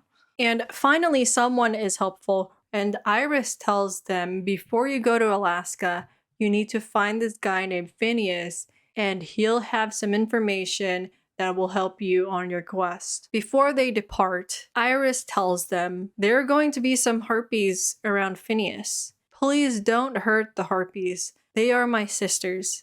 Please don't kill them. And then they discover that more monsters of the week 3 basilisks have appeared out of nowhere and are blocking their way. And so Frank, Percy, and Hazel are like stuck in a department store where Iris is, and they're like, bro, what do we do? Frank sneaks out and secretly gets rid of the basilisk.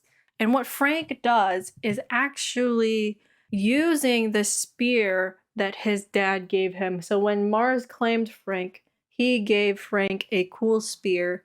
And at first, Frank was kind of like, oh, why are you giving me a spear? I don't really like using spears. I like to use bows. But Mars was like, just use it, bro. Just use it.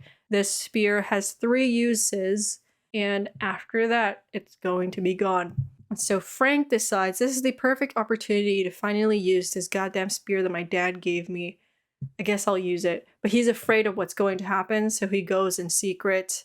And so his friends don't see all this. So he uses the spear and enters the best character in this book, in my opinion. Gray. Gray comes out of the ground once Frank uses the spear, and he is a skeleton. And Gray is like, hello, sir. What do you want me to do? And then Frank was like, kill those 3 basilisks, please? And then Gray rips his ribs out because he's a skeleton, and he uses them as a weapon. And he just starts killing the basilisk. So this is the passage where Frank summons Gray, and I just want to read it because I absolutely love it. Frank watched in horror as a human skeleton crawled out of the ground.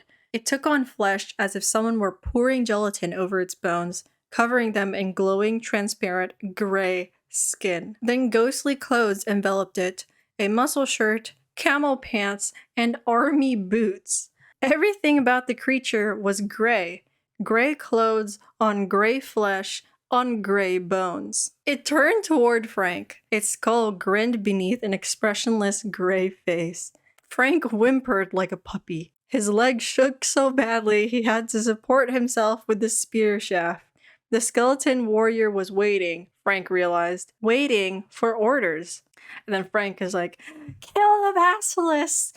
Don't kill me! The skeleton warrior leaped in action. He grabbed the nearest snake, and though his gray flesh began to smoke on contact, he strangled the basilisk with one hand and flung down its limp body. The other 2 basilisks hissed with rage. One sprang at Frank, but he knocked it aside with the butt of his spear. The other snake belched fire directly in the skeleton's face. The warrior marched forward and stomped the basilisk's head under his army boot. The skeleton warrior's right foot and hand were slowly dissolving from poison. His head was on fire, but otherwise he looked pretty good. The last basilisk did the smart thing. It turned to flee. In a blur of motion, the skeleton pulled something from his shirt and flung it across the clearing, impaling the basilisk in the dirt. Frank thought it was a knife. Then he realized it was one of the skeleton's own ribs. Frank was glad his stomach was empty. That was gross. The skeleton stumbled over to the basilisk. It pulled out its rib and used it to cut off the creature's head. The basilisk dissolved into ashes. Then the skeleton decapitated the other 2 monster carcasses and kicked all the ashes to disperse them. The skeleton saluted with its stump of a hand.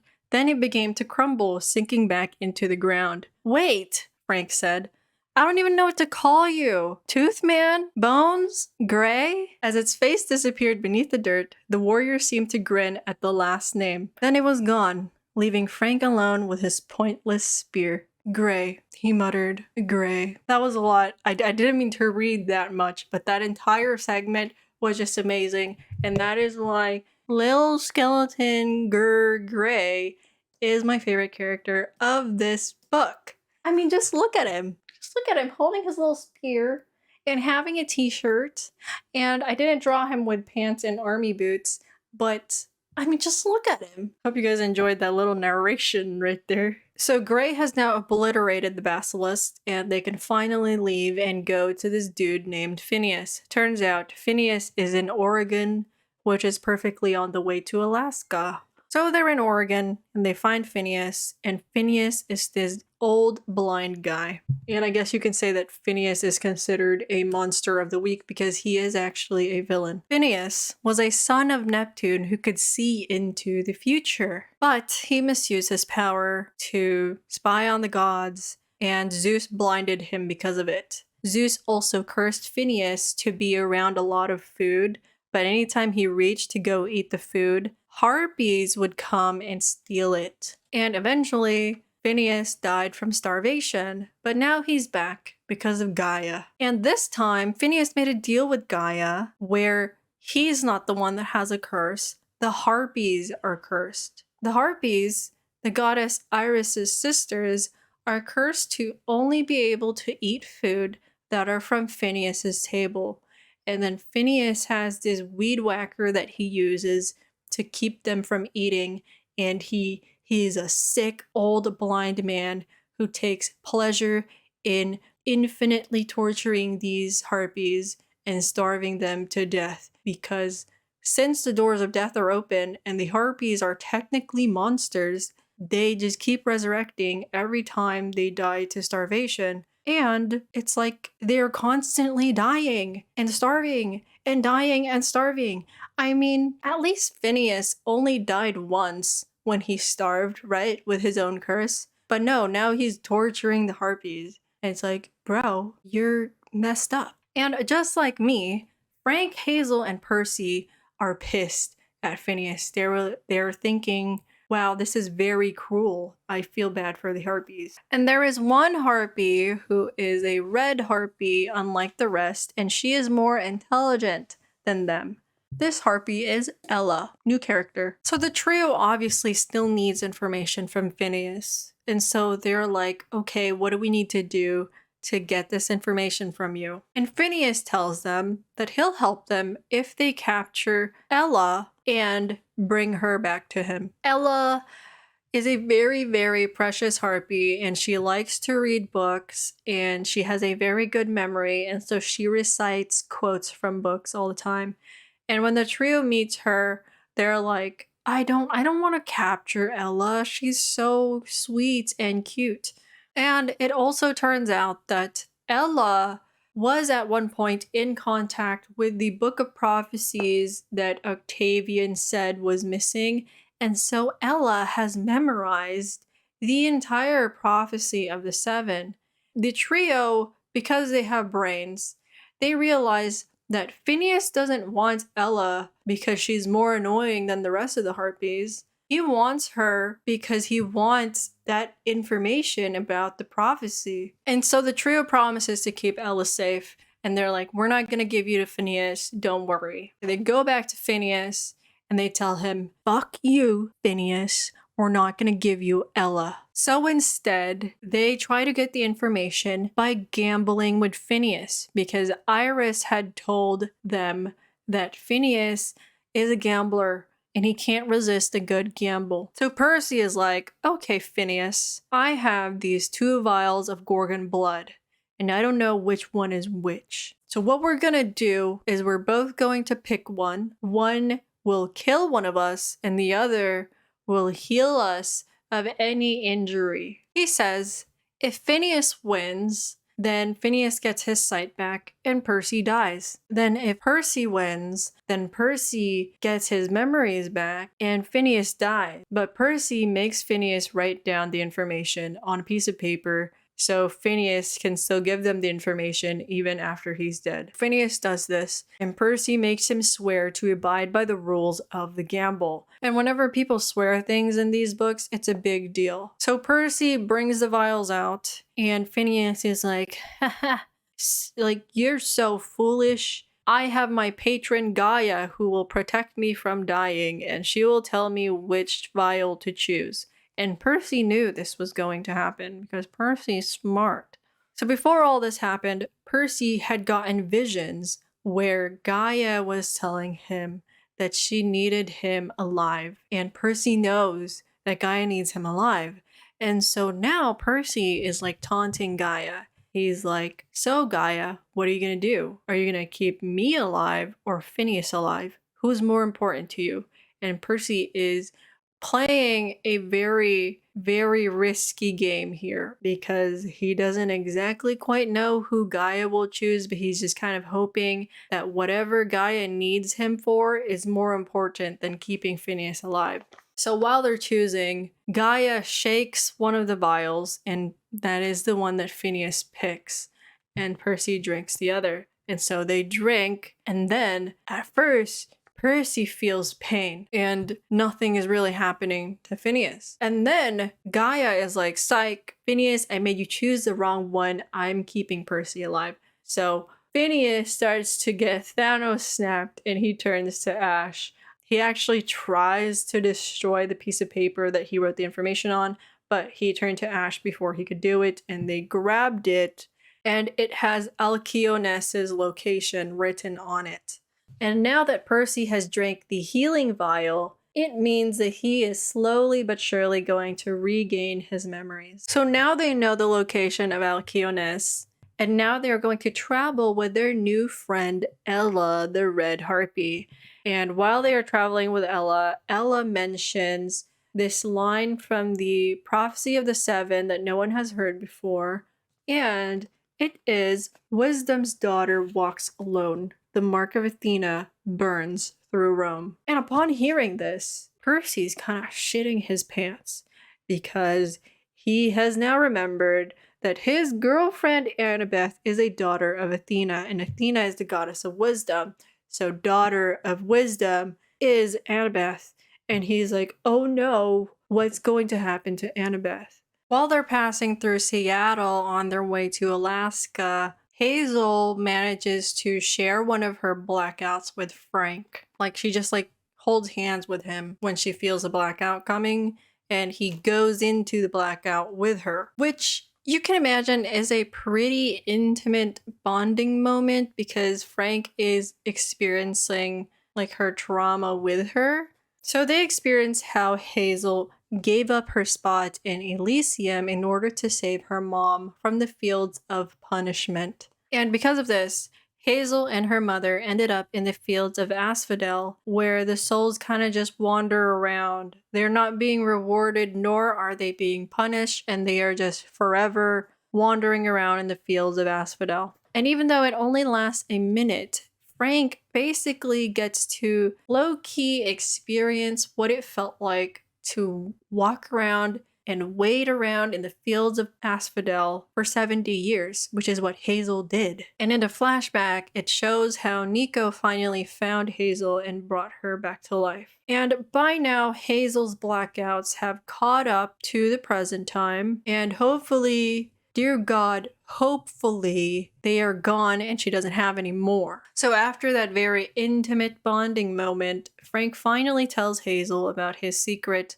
that his life is tied to a piece of wood, and he entrusts this piece of wood to Hazel because he likes her, so that she can keep it safe because he doesn't trust himself with it. And the Amazons, then grandma, dying grandma. So from Oregon, they are on their way to Alaska, and they have to pass through Seattle. And now, passing through Seattle, Percy remembers, oh right, Raina told me that her sister is somewhere here and I should find her so that she can help them in the invasion. And so in Seattle, they go to find Raina's sister, Gila, right here. Gila. Then they find themselves in the headquarters of Amazon. Yes, I am talking about the delivery company Amazon. In this universe, Amazon is run by actual Amazons. And they are also in charge of the mythological delivery service. Gila is the current queen of the Amazons. Gila actually almost kills Percy when she first sees him because of the things that he did to them in the past. So Gila informs them that when Percy and her first met 4 years ago, it was on Circe's Island, which is something that happened in Percy Jackson and the Olympians. Basically, Percy defeated Circe and they were Circe's assistants, which resulted in them losing their home and consequently getting captured by Blackbeard the pirate. And then eventually when they finally escaped, then they separated ways. Raina became Praetor to Camp Jupiter, and Gila became Queen of the Amazons. So Gila is hostile towards Percy. She's like, you ruined my life. And then Percy shows her Reina's ring that she gave him, and Hela is like, oh shit, you're my sister's friend. Oh, whatever, I guess I'll help you. But Hela is like, before I can help you, I have a problem on my own. Gaia has resurrected the first queen of the Amazons, Otrera, monster of the week, but not really monster of the week because they don't fight Otrera, only Hela does. So Otrera is trying to usurp Hela. There is kind of like an Amazon civil war going on where some Amazons are on Otrera's side and some Amazons are on Hela's side. So Hela and Otrera have to duel to the death to decide who gets to become queen. And the thing is, Hela knows that she can defeat Otrera, but because the doors of death were open, Otrera will basically keep getting resurrected, and she's constantly going to challenge Hela to a duel. There's only so much energy that Hela has. One day, Otrera is going to defeat Hela, and because Hela doesn't have the perks that Otrera has with Gaia, Hela's going to stay dead, and that's a problem. So Hela is like, I'm gonna need some assistance, okay? If I help you guys, you're gonna need to free Death before Otrera kills me, okay? You need to free him so that when I kill Otrera, she stays dead. She stays in the ground buried. And while they're there talking to Hela, Hazel sees a horse in a cage. Guess who it is? Is the horse that she met in Alaska, Arion. Arion, remember, only eats gold. Arion really loves to eat gold. The Amazons have him in a cage because Arion is very aggressive to anyone, but because Hazel gives him gold, they get along well, and so Hazel is able to tame Arion. And the Amazons are impressed with this. Hela sees this and he's like, Hazel, you're an amazing girl. You tamed this very dangerous horse. I'm going to help you. So Hela's side of the Amazons in the Civil War pretends to take Percy, Frank, and Hazel captive. And then Hela gives Hazel an escape plan, and she's like, okay, this is what you need to do, and since you're a girl, my soldiers are going to turn a blind eye to you, okay? And then Hazel is like, all right, I got it, and she turns into a girl boss, and she leads this entire prison break, and then she frees Arion, and then now she's leading this prison break on top of a horse, and she looks amazing. And so she frees Frank and Percy. They ride away on Arion on their way to Alaska. So from Seattle to Alaska they go. They have a pit stop at Vancouver when they reach Canada because that is where Frank is from, and Frank wants to know what's happening to his grandma. When they get to his grandma's house, they see that it is guarded by more monsters of the week, Lastrionian giants, who are cannibals, aka ogres, I think. And Frank is like, oh my god, what's happening to my grandma? And obviously, they need to get rid of these giants and they need to kill them. And Frank is like, okay, this is kind of the perfect time for guess who?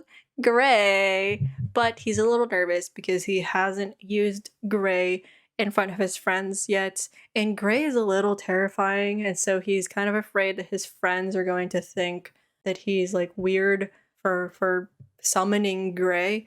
And of course, because Gray is back, I'm once more going to read a passage from the book. Frank slipped his spear off his back. Frank didn't want to do this. The idea of summoning Gray scared him even more than Hazel's horse. He didn't see another way. He jabbed the spear into the ground and the point broke off. The ground trembled. Gray's skeletal hand broke the surface. Percy fumbled for his sword, and Hazel made a sound like a cat with a hairball. Ella disappeared and rematerialized at the top of the nearest tree.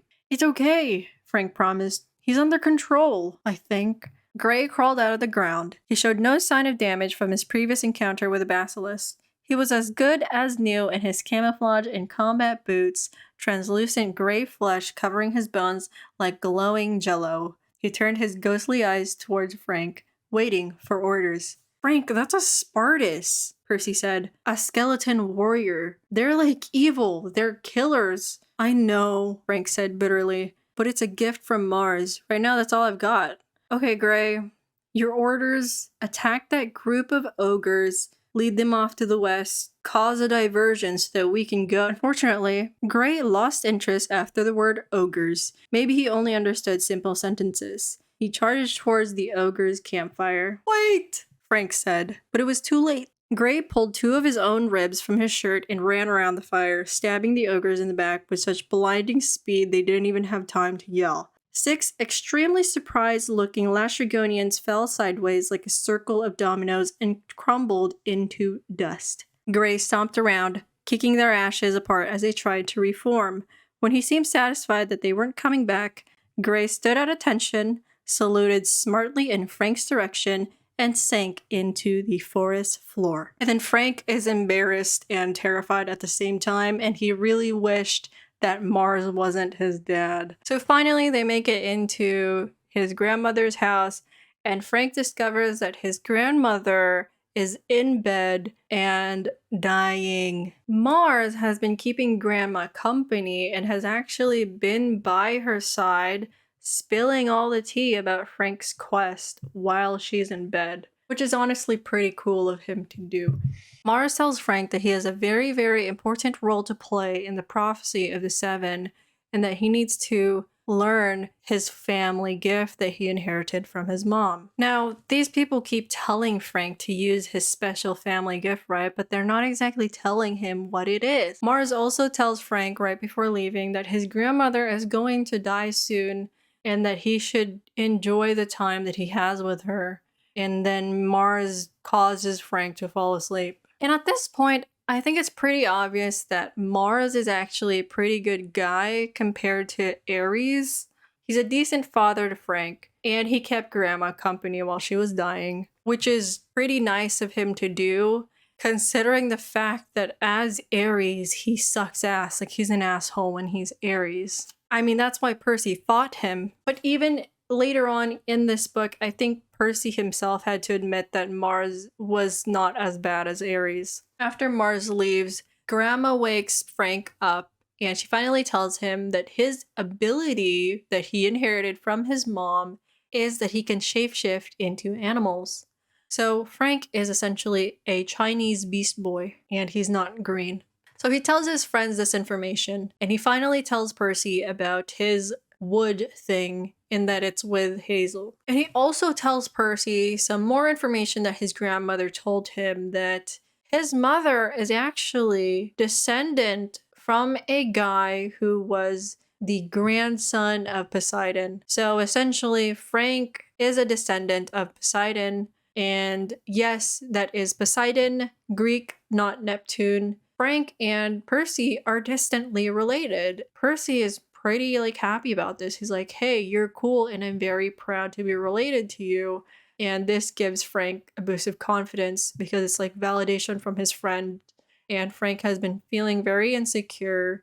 Now he finally knows what his abilities are. And Percy has told him basically, I'm proud to have you as my family, which is a very, very impactful thing to say to someone who is insecure. So Frank now knows that he is a combination of Greek and Roman blood. He is not only related to Mars on the godly side, but on his human side, he is also related to Poseidon and in turn related to Percy. So Frank is a mixture of a bunch of cultures. He's Chinese, he's Greek, and he's also Roman. He's a combination of everything.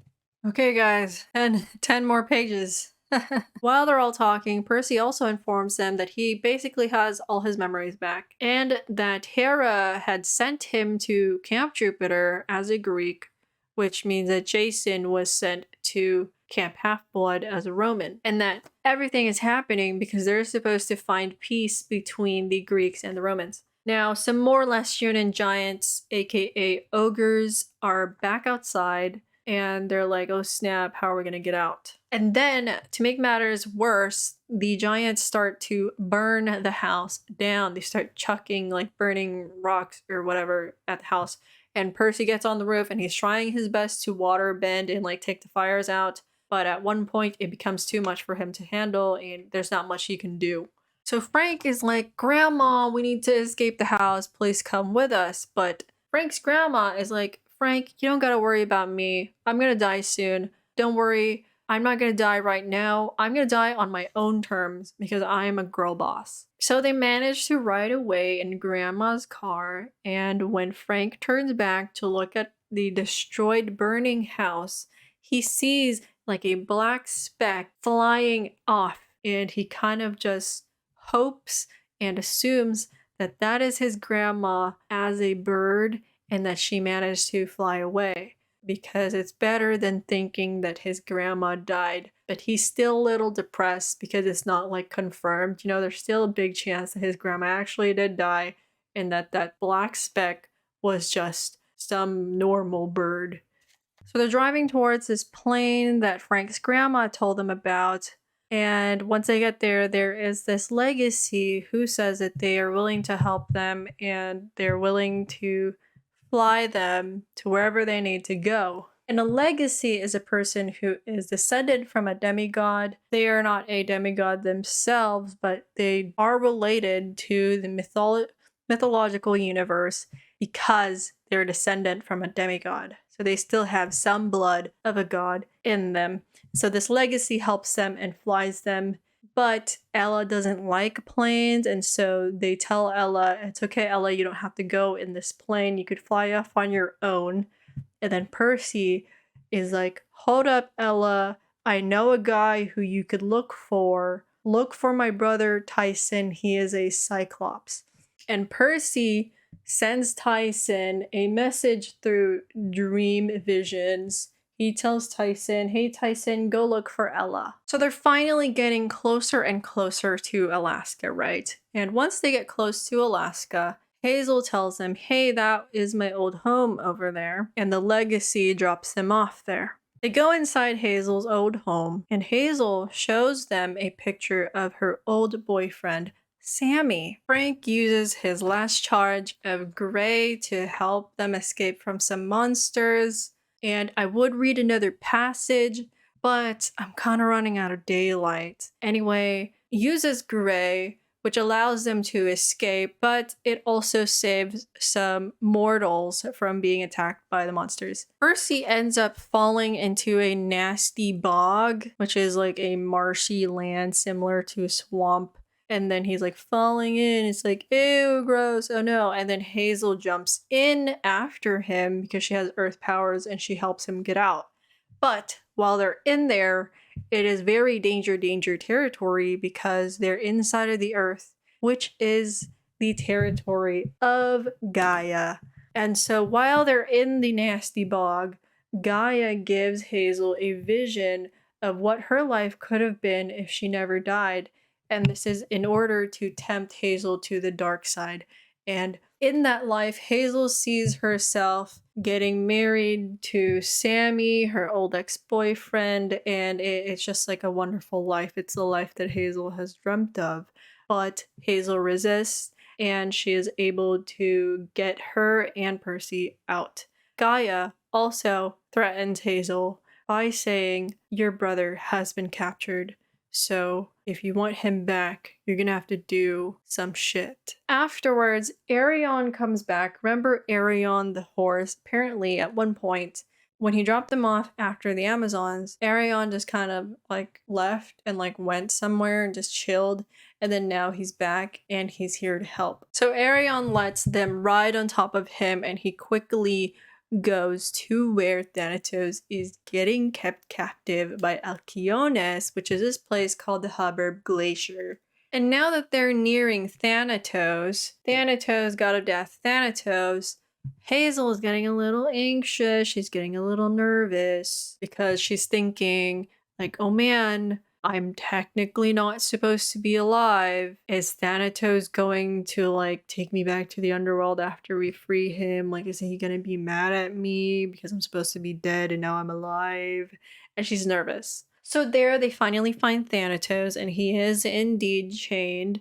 And the way that Hazel describes him, she basically says that this is a beautiful man, a very, very beautiful man. And I'm still going to stand by my headcanon that he looks like how he looks in the Hades game because I'm a simp for that game. But anyway, this is how he actually is supposed to look. He is supposed to be a beautiful, dark-skinned man, and Hazel is kind of low-key drooling over him.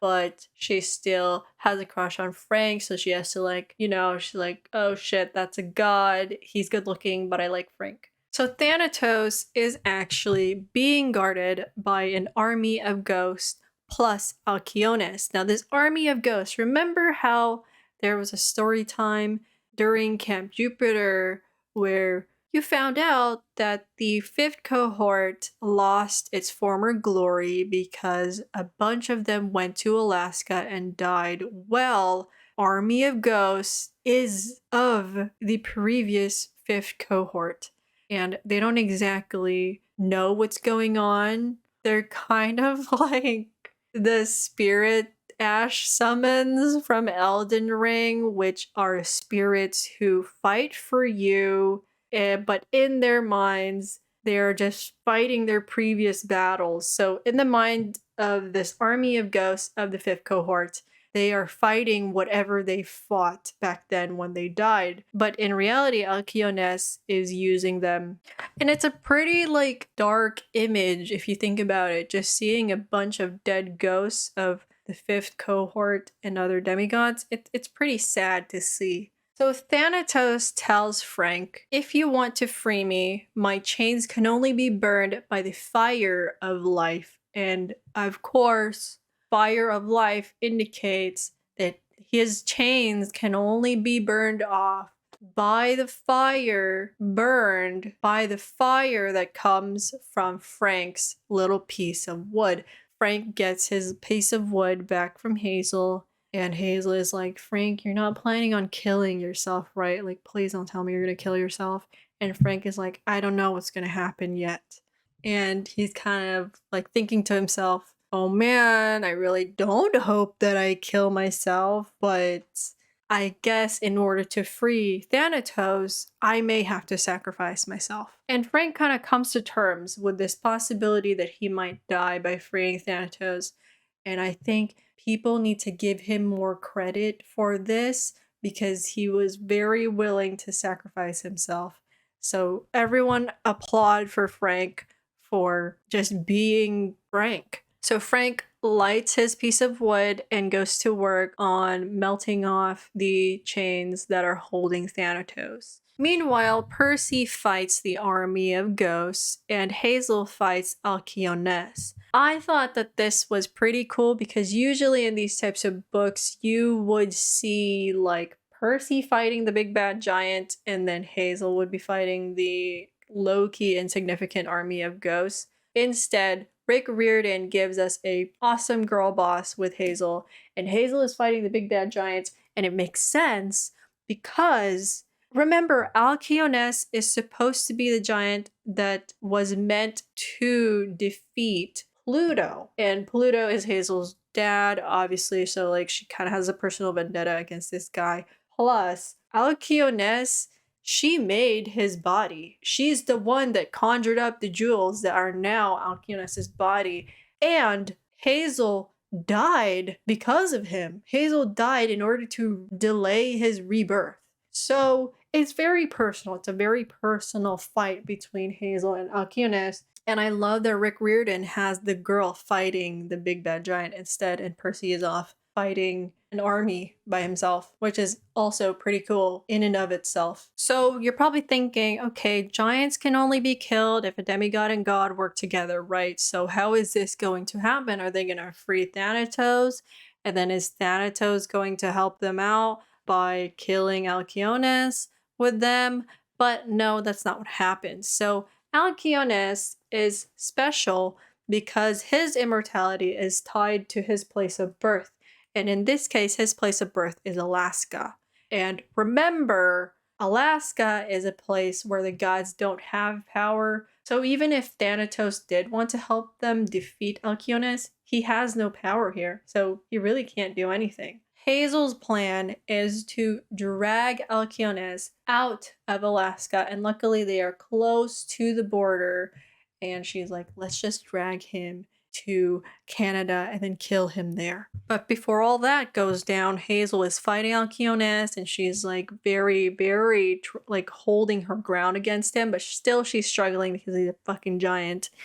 And then Frank finally manages to free Thanatos, this string here. After freeing Thanatos, he is met with a decision and he's like, oh snap, which of my friends do I help? Do I help Hazel or do I help Percy?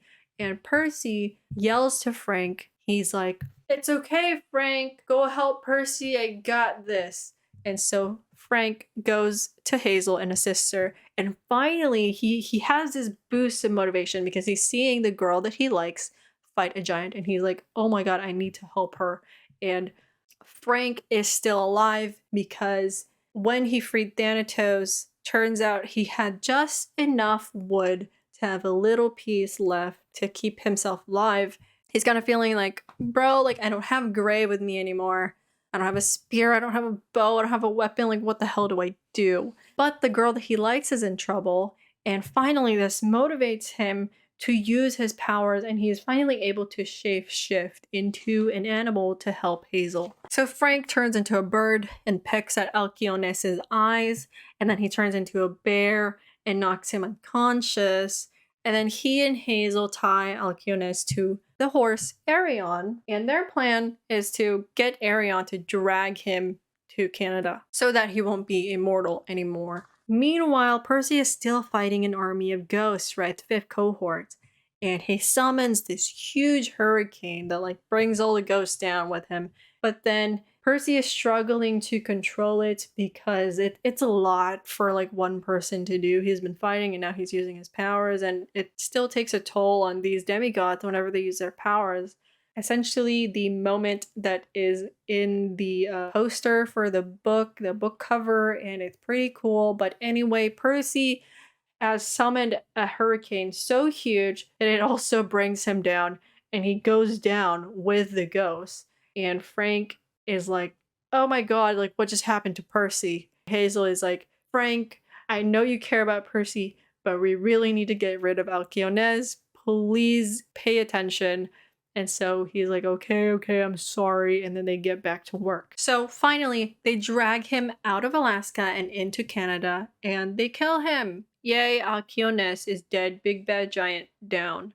Then they go back for Percy, and Percy is just like back there standing on the glacier. Apparently he was completely fine and nothing bad happened to him. Then Hazel also has a power where she's able to sense like valuable things in the ground, right? And so she's able to sense that there is a cache of imperial gold weapons, which is what demigods use in order to fight monsters. And so they take this cache of weapons and they're like, cool, awesome, we can take this back to Camp Jupiter and everyone could have cool new weapons to help them in the invasion that is coming, because Polybates' army is still very much heading to Camp Jupiter to attack them. Thanatos is free and he tells Hazel, you don't gotta worry about me taking you back to the underworld.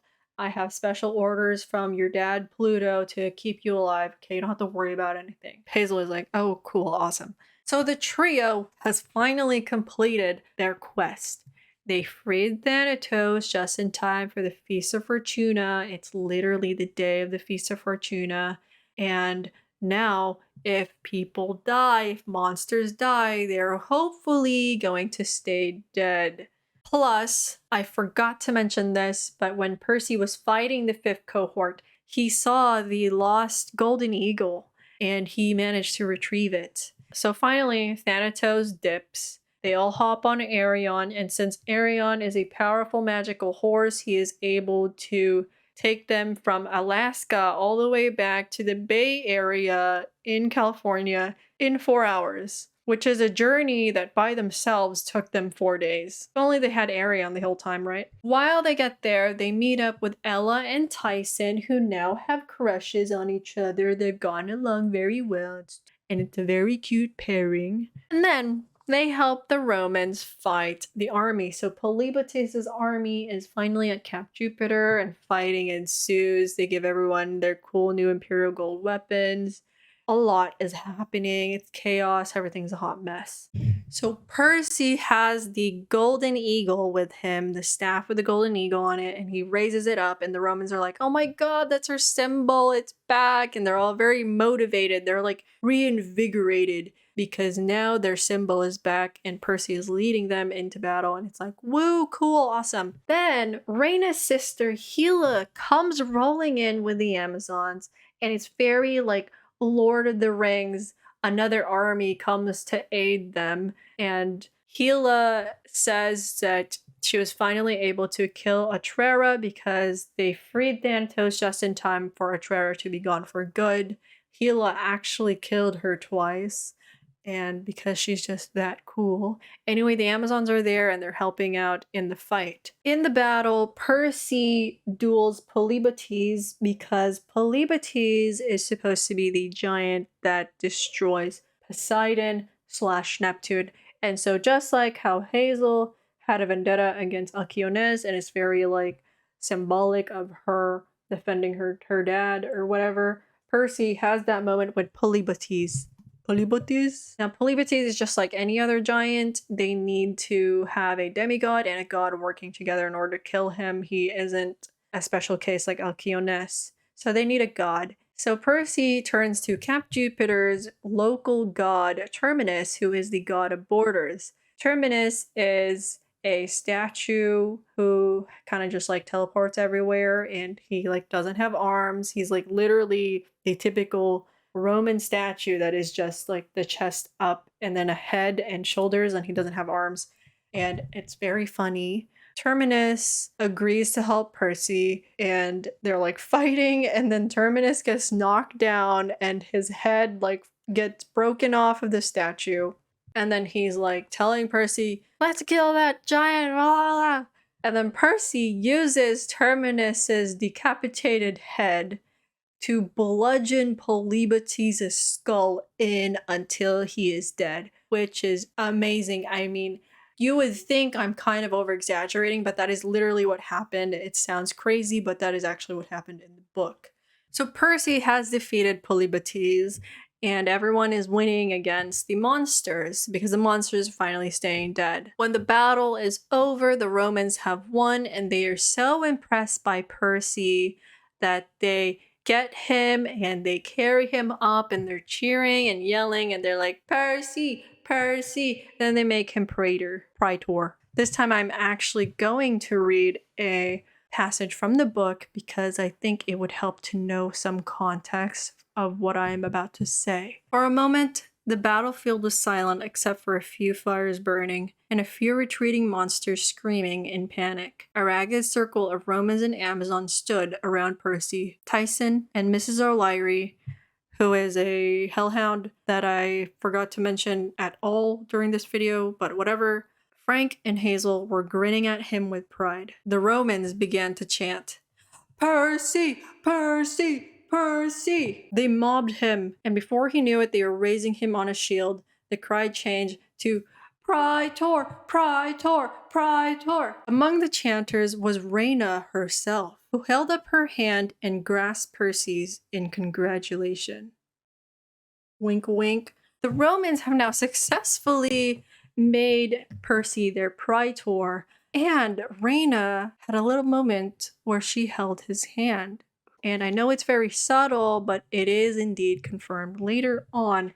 Rhaina now has feelings for Percy. Okay, first she had feelings for Jason, now she has feelings for Percy. And of course, it's going to end in a broken heart because Percy is with Annabeth. And I'm sorry, Rhaina, but I'm going to put this here. And it looks like Jason and Percy now have a broken heart, but it's supposed to be for Rhaina. Okay, so that just happened. Meanwhile, Octavian, remember Octavian, scrawny little Octavian is shitting, screaming, pissing his pants because someone else became praetor instead of him. So they have a victory party that night, and an Amazon hits on Percy. And apparently Percy is just so cool that like he's making everyone catch feelings for him. And then Camp Jupiter gives Percy the SPQR tattoo and gives him his first band around his arm for his first year. And now Percy has a permanent thing on his body that indicates that he is part of Camp Jupiter. I wonder how Annabeth is going to feel about it. So Percy goes to his new Praetor quarters, and it feels weird because in this room is still Jason's stuff. Since Jason was the previous Praetor, all his stuff is still in that room, and Percy is like, this is awkward, I don't want to sleep here. I'm gonna go back to the 5th cohort to the barracks and just sleep there. And then once he gets there, he's so tired that he immediately falls asleep. Because Percy can't ever catch a break and he can't even rest even when he's sleeping. Hera comes to him in a vision via dreams, and Percy is like, why the hell are you in my dream? I'm so sick of you. Give me a break.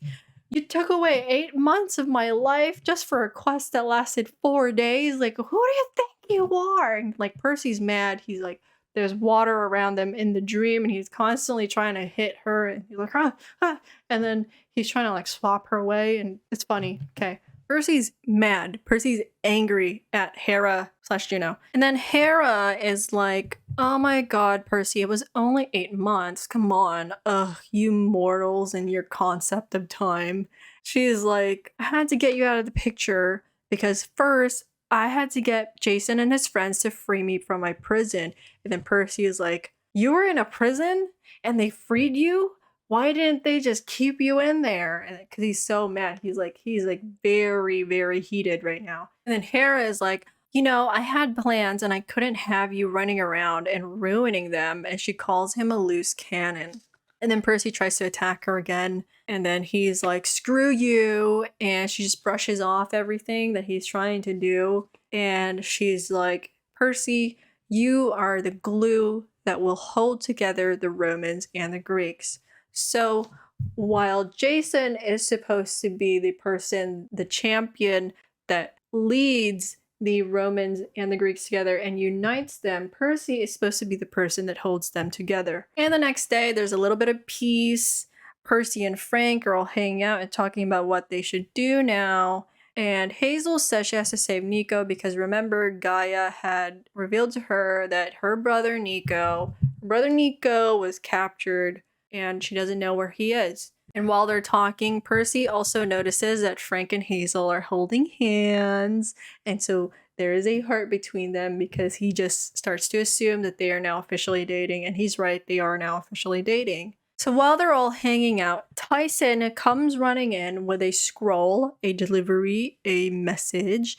And they open up this scroll. And because it's a magic scroll, when they open it up, there's like a video recording. They're watching this video recording. On this video recording is none other than Leo Valdez. Once Hazel sees Leo, she's like, oh my god, that can't be. And then Percy is all like, wait, that guy looks familiar. I've seen him before. Remember how Hazel showed Percy a picture of Sammy, her old boyfriend?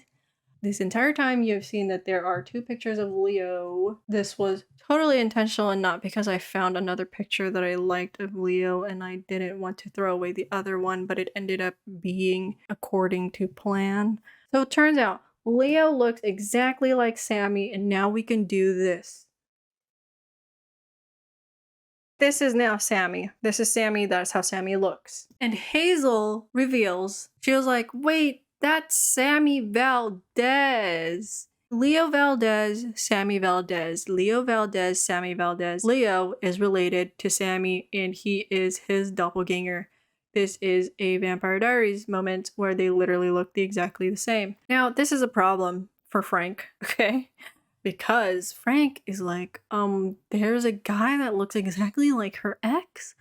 I barely started dating her. And now there's going to be a problem. There's going to be another guy.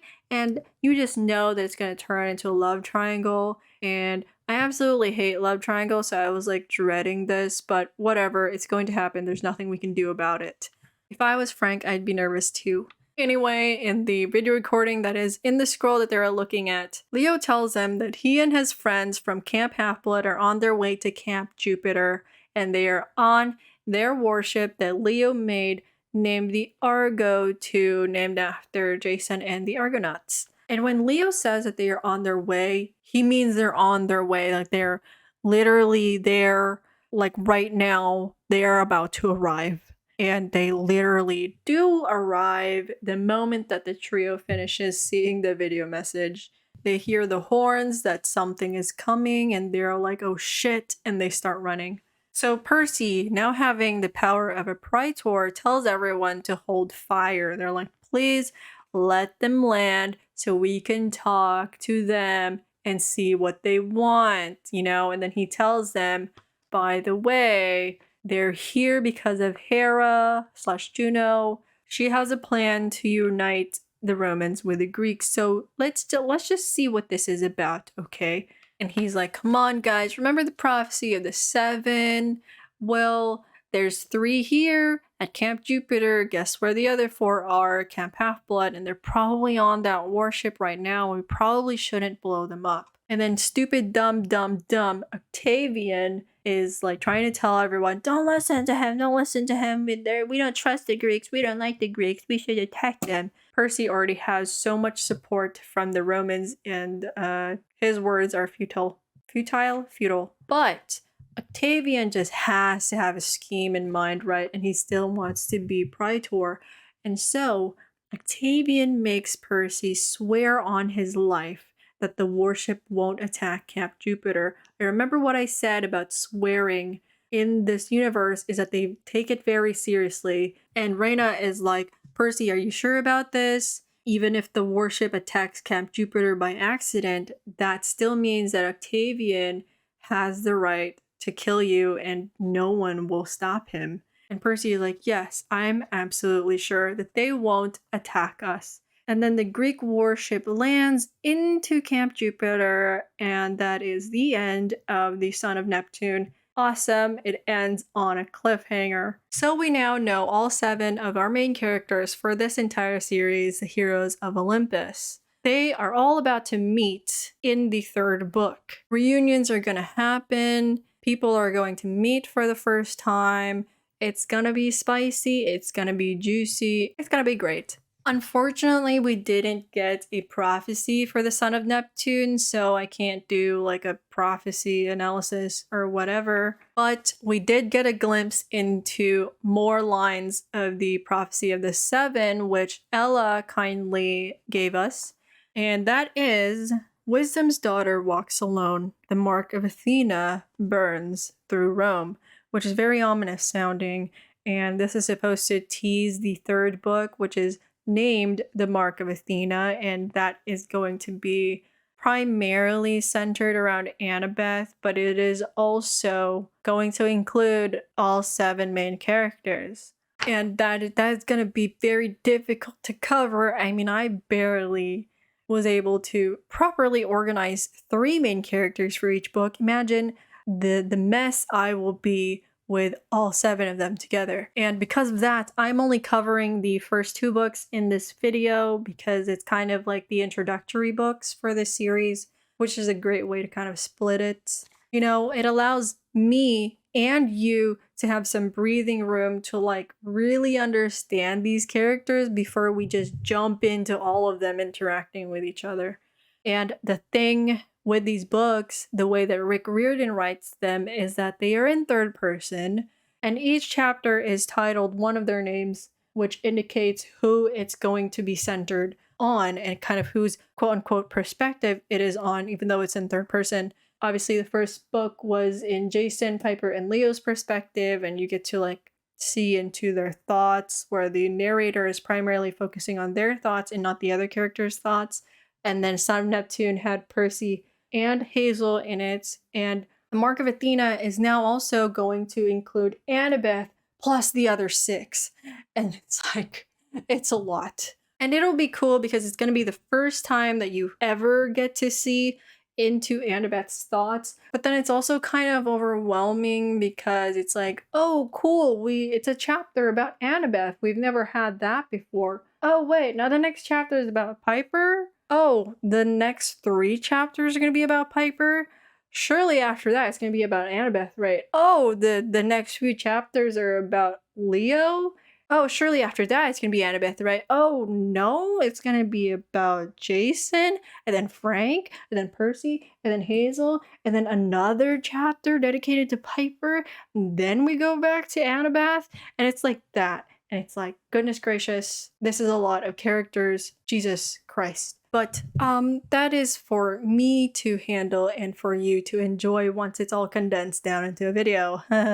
Because I still want to talk more, we're gonna have a fun little ending segment where I just talk about these characters and kind of go deeper into who they are. And this will allow me to also bring up some details about the characters that I forgot to include in the actual recap.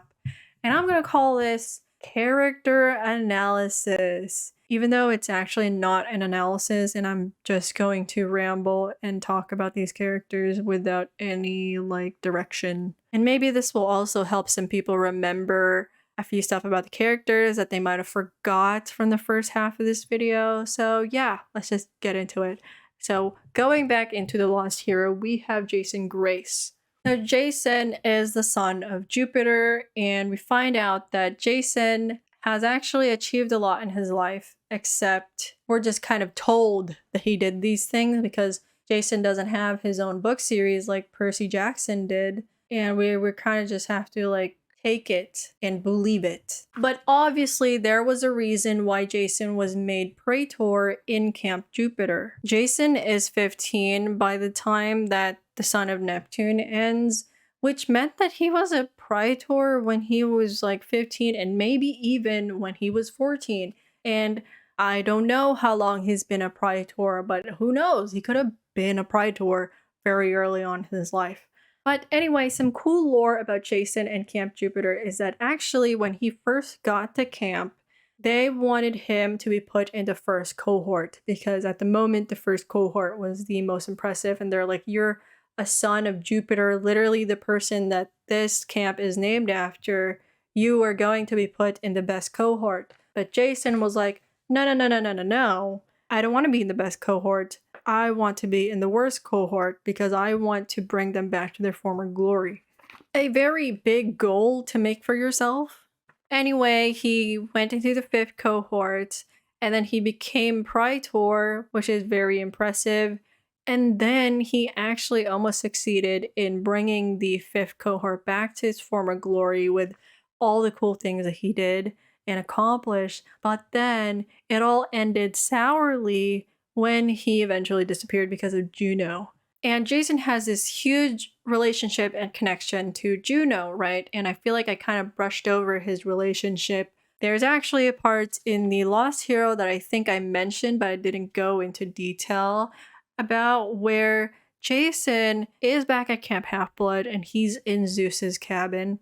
And inside Zeus's cabin is a statue of him. And Jason begins talking to the statue, kind of just maybe venting or slash praying or whatever. And he's just kind of hoping that his dad is listening. And he essentially tells him, you know, Dad, Jupiter slash Zeus, I understand why you are the way you are. And this is because Zeus slash Jupiter is supposed to be the king of the gods, right? He's supposed to be the leader of the gods, and that's a lot of pressure. That's a big reputation to uphold. And Jason expresses that he knows how it feels to have that type of pressure on him. Since he's the son of Jupiter, people kind of just expect Jason to have this inherent quality of being a good leader. Sometimes it gets to him, you know, like people still expected Jason to be a leader even when he didn't have his memories. So Jason tells his dad basically, you know what, Zeus slash Jupiter, I don't blame you for being neglectful. I don't blame you for being so strict because I get it. I get it. It's a difficult job. And that's all I had to say about Jason. And now we're going to move on to Piper McLean, daughter of Aphrodite and daughter of a Cherokee movie star. And something that I never ever mentioned in the recap is that Piper actually would sometimes talk about the stories that she would hear from her grandpa. Her grandpa would tell her these Cherokee stories that were a bit mythological too. And Piper learns to apply the themes and messages that she learns from these stories to the things that she experiences in the world of the Greek gods. And I think it's a really cool aspect of Rick Riordan's mythology universe, because within this universe where there's Greek and Roman gods, there also exists Egyptian gods and Norse gods from the Kane Chronicles and the Magnus Chase series, and they're all coexisting within the same universe. And it makes you think, if Piper is Cherokee and there seems to be some truth in the stories that her grandfather has told her, in Rick Riordan's universe, are all the gods just like real? Like, are the Cherokee beliefs actually true? Like, is Piper a combination of Cherokee mythology, maybe, and Greek mythology? Like, that would be really cool. I just thought that was pretty cool to mention because I never brought it up. And the main thing that I wanted to talk about when it comes to Piper is her thing with Drew, which had way more details and way more things that I will absolutely ramble on right now about. So in the recap, Piper gets claimed by Aphrodite and she goes to the Aphrodite cabin. I just said that Drew is a tyrant. And now I'm going to go into detail about that because in the end, I also mentioned that Piper causes a revolution in the Aphrodite cabin and she usurps Drew. So when Piper first settles down into the Aphrodite cabin, she discovers that Drew is basically only head counselor because since she is the second oldest, Drew inherited the position from the previous head counselor, who was Selena Beauregard. Now, Selena Beauregard was a character from the Percy Jackson series who was what you would think of as a typical daughter of Aphrodite, but like nicer, not bitchy like Drew. Drew mentions this tradition for the Aphrodite cabin to Piper that every time they have a new sibling, they tell them to make someone fall in love with them, and then they have to break that person's heart. And Drew claims that the last head counselor, Selena, broke that tradition by falling in love with the Hephaestus cabin's previous head counselor, Charles Beckendorf. Charles Beckendorf was also a side character from the Percy Jackson and the Olympian series. And these guys, Selena and Charles, their legacies are Piper and Leo. And I couldn't mention this in the recap because it was just me rambling on and literally just diving into the characters, and that wouldn't be a recap.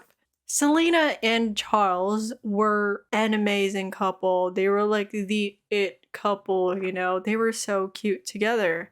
But it ended in tragedy, and now they are both dead.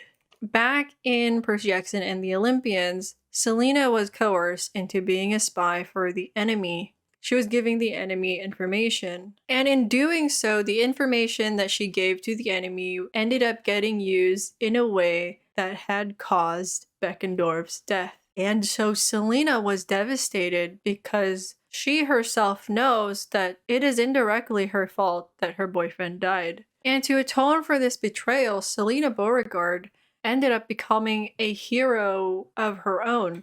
So she sacrificed her life in the war during the Percy Jackson series, and her actions actually ended up turning the tide for the war. She's a big reason why they won. Selena was best friends with the head counselor of the Ares cabin, and it's complicated, but anyway, she did a lot of stuff that ended up causing the Ares cabin to aid in the war because they were being stubborn and they didn't want to help out in the war. But then her actions and her death caused the Ares cabin to rise up and fight for what she did. In The Lost Hero, Drew is constantly slandering Selena Beauregard's name. She keeps saying oh, Selena was a traitor. I don't know why people keep calling her a hero. So many people died because of her. And, yes, I get it. A part of what she is saying is true, but Drew is such a bitch. Like, she's not seeing that Selena atoned for her sins. And in Piper's refusal to participate in this tradition of breaking someone's heart, Drew compares her to Selena. And there is a parallel between Piper and Selena because upon learning that Selena had also betrayed Camp Half-Blood, Piper started comparing herself to Selena because Piper at that point is thinking, I need to save my dad, and in order to save him, I might have to betray my friends.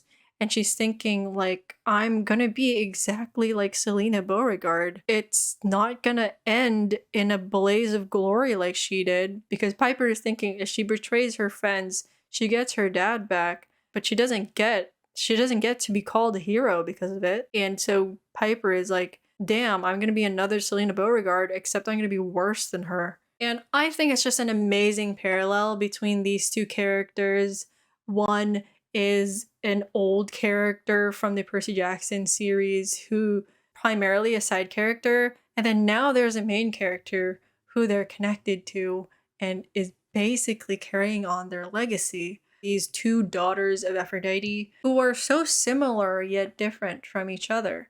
And at the end, it was so satisfying to see Piper become the new head counselor for the Aphrodite cabin, because the way she did this was the qualifications of being a cabin leader at Camp Half-Blood is either being the oldest, which is how Drew became head counselor, and the other qualification is completing more quests. And since Drew hasn't completed any quest, and Piper has completed a quest by the end of the book, she challenges Drew for the spot of head counselor, and obviously Piper wins. And so I felt like in being head counselor, Piper, in a way, is paying tribute to Selena Beauregard, because it's almost as if Piper is saying, hey sis, I'm taking up your mantle and I'm going to stand up for what you died for, and I'm not going to allow any more slander of your name in this cabin. And it's just also a feel-good moment because you know that Piper succeeded without having to betray her friends, and so her story ends in a better way that Selena Beauregard's did. I mean, she's still alive. Selena died. So Piper didn't betray her friends and she got to live by the end of it. And so she's definitely carrying on Selena's legacy. And it's just like, I don't know, I feel like it's just this very heartwarming cycle where Piper has this already strong connection with one of her sisters, even though they've never met and Selena is dead. And Rick Riordan makes it a big deal that Selena and Charles Beckendorf are together in the afterlife in the underworld.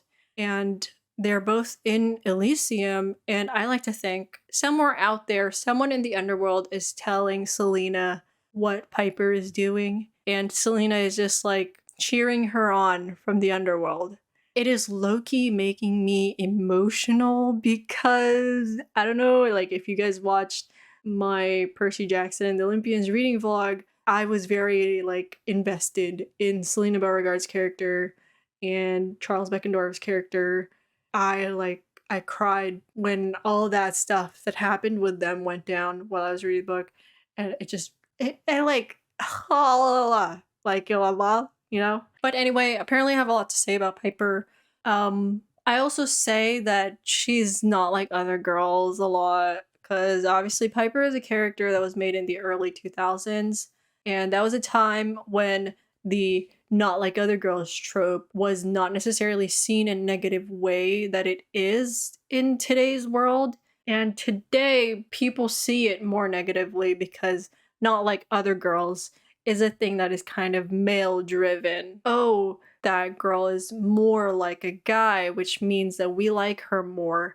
And it kind of implies that like being a girly girl is bad. But I don't think that's what Rick Riordan is saying. So that's why I say that Piper has not like other girls vibes, but in a good way. Because I don't think that Rick Riordan is necessarily implying that typical girly girls are bad in any way. So I think it's just funny to point it out that she is not like other girls, if that makes sense. Because, you know, Piper may not be into girly clothing, and she may not be into makeup. Still, she is very much a straight, girl who falls head over heels for Jason, and that's actually a big part of her character. A lot of times while reading The Lost Hero, I was actually hoping for more interactions between Piper and Leo, but then we didn't get too much of it because obviously Piper still had more scenes with Jason, but I did think it was cute how Leo would call Piper Beauty Queen, and it's just like this thing between them. Now, speaking of Leo, that is a good segue to go into what I have to say about Leo. Now, coming off from the Selena Beauregard section, her boyfriend was the head counselor of the Hephaestus cabin, who is Charles Beckendorf. And Leo learned of Charles Beckendorf's death when he goes to the Hephaestus cabin and his siblings tell him about it. Beckendorf's bed even gets passed on to Leo, and Leo's kind of just like, oh snap, I'm sleeping in a dead man's bed. But I think it kind of signifies how, in the same way that Piper, I think, was maybe written in as a character to carry on Selena's legacy, Leo is supposed to carry on Charles Beckendorf's legacy within the Hephaestus cabin. So Leo learns of this curse that seemingly fell on the Hephaestus cabin once Beckendorf died, where they just have bad luck and like everything seems to malfunction. And Beckendorf was actually the one who initially found Festus the dragon's pieces and put him back together. Approaching the dragon is something that the entire cabin kind of feels like only Charles Beckendorf was able to do. It's because Beckendorf was a legendary guy. If you read the Percy Jackson series, you know that like this guy was a big deal. He was the one making all the cool weapons. He helped Percy so much, and he just had a huge impact even in the story itself outside of just being a part of the Hephaestus cabin. And so the cabin after his death kind of feels like no one really wants to take up that spot. Like no one feels qualified to be better than him. And so Leo, an outsider, kind of goes into camp without this prior knowledge about Beckendorf, and he kind of becomes their savior in a way, because Leo is obviously the special child of Festus that has fire powers, and that allows him to tame Festus. And they're like, oh shoot, that was something only Beckendorf was able to do, and now Leo is doing it. Maybe Leo is the one that's supposed to lead the Hephaestus cabin. And Leo struggled with something very relatable in The Lost Hero, which is he just felt really insecure about himself the entire time. He didn't have that much confidence to begin with, and then now Jason has walked into his life. This cool son of Jupiter who's supposed to be a very good leader. Leo is feeling like, yo, like what? Like Jason is so cool, like who am I supposed to be? And having that kind of friend who is that much of a big deal is really something that's going to give you a confidence boost if you are already an insecure person to begin with. And I think that underdogs struggle with constantly is comparing themselves to people they believe is better than them. I mean, Frank struggles with this in Son of Neptune. Leo was comparing himself to Jason a lot, and he was even comparing himself to Piper, and he just felt like he wasn't useful. But his friends are telling him, what are you talking about, Leo? You have done so much to help everyone. So by the end, it was really cool to see Leo kind of just take control and lead this project of making the Argo 2, which is the warship. And it's like he's finally in his element where he can lead in a way that Jason would be unable to. And it's like something only Leo can do now. Nobody else can do it. Then now we get to Annabeth, and there isn't too much to say about her because she was really not a prominent character in these first two books, since the third book is her book. Annabeth is indeed the seventh demigod of the prophecy, and she's gonna get her time to shine. But Annabeth is kind of in a weird spot within the seven because you can kind of group the seven demigods in a couple ways. You can group them in the way that they're Roman and Greek, which I feel like isn't really a very good way of doing it because Percy and Jason are, in a way, both Roman and Greek, and Frank is also Roman and Greek. So it's a little complicated if you do it that way, but you can also do it in just grouping Jason, Piper, and Leo together because they are one trio friend group. And then Percy, Frank, and Hazel are also another trio friend group, which leaves Annabeth kind of as an outlier because Annabeth was doing a lot of things just on her own by herself during these two books where these trios were on quests. And in a way, the prophecy already hints at Annabeth standing alone. You know, Wisdom's daughter walks alone, Mark of Athena burns through Rome. Annabeth is, of course, Wisdom's daughter, and she's supposed to have this thing where she ends up being alone. But aside from that, you can also pair the seven demigods together in into couples.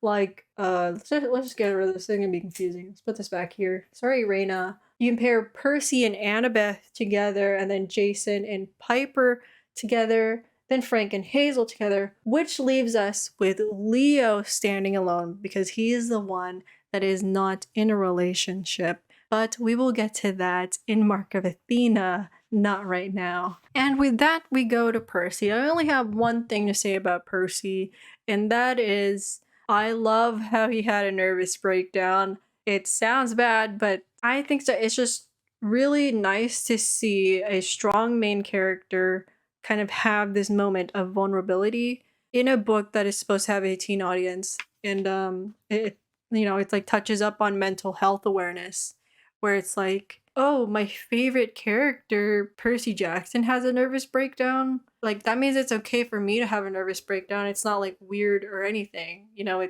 it's normal for people to have sometimes a vulnerable mental state where they kind of just break down. And I just think it made Percy way more relatable, you know? Plus, it made the entire journey so much more chaotic. And yeah, that's all I have to say about Percy.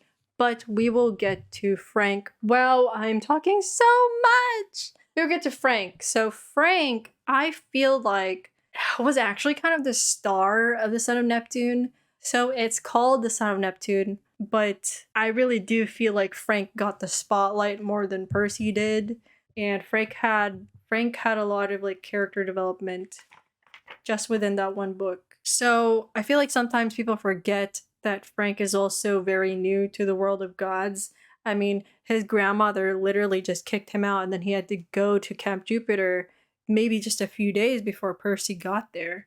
He's constantly being told that, oh, you're so powerful, you're so special, and then now his life is tied to a piece of wood, and he's just like, what the heck? Before he finally is able to use his abilities, he feels like, he's like, my life is tied to a piece of wood, and for what? I can't use my ability right now, so now I could just randomly die. I have done nothing with my life. That's just like kind of how Frank felt for the first half of the book. And when I read this book as a teen, I actually kind of felt indifferent to Frank. Like I didn't really care about him, but now reading it again as an adult, I appreciate his character a little bit more because now I realize that he is complex and he is complicated and he is supposed to represent someone who is a combination of so many things. Frank's character kind of encapsulates this idea that you can be anything you want to be, and it's like literally his abilities. He can shapeshift into any animal that he wants to be.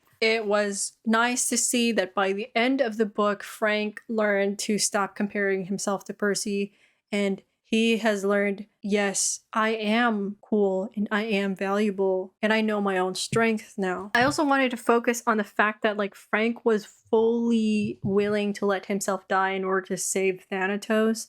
I feel like people don't give him enough credit for that. Like, come on. Like, that's a scary thing to do. And he kind of just accepted his fate. And it's like, you go, Frank. You're cool. So now we get to Hazel, and I want to focus on the fact that Hazel had sacrificed so much because of her mother. And I will just go ahead and be bold and say that Hazel's mom was abusive because, I mean, she was literally forcing her to like do shit, and she was taking advantage of Hazel's curse.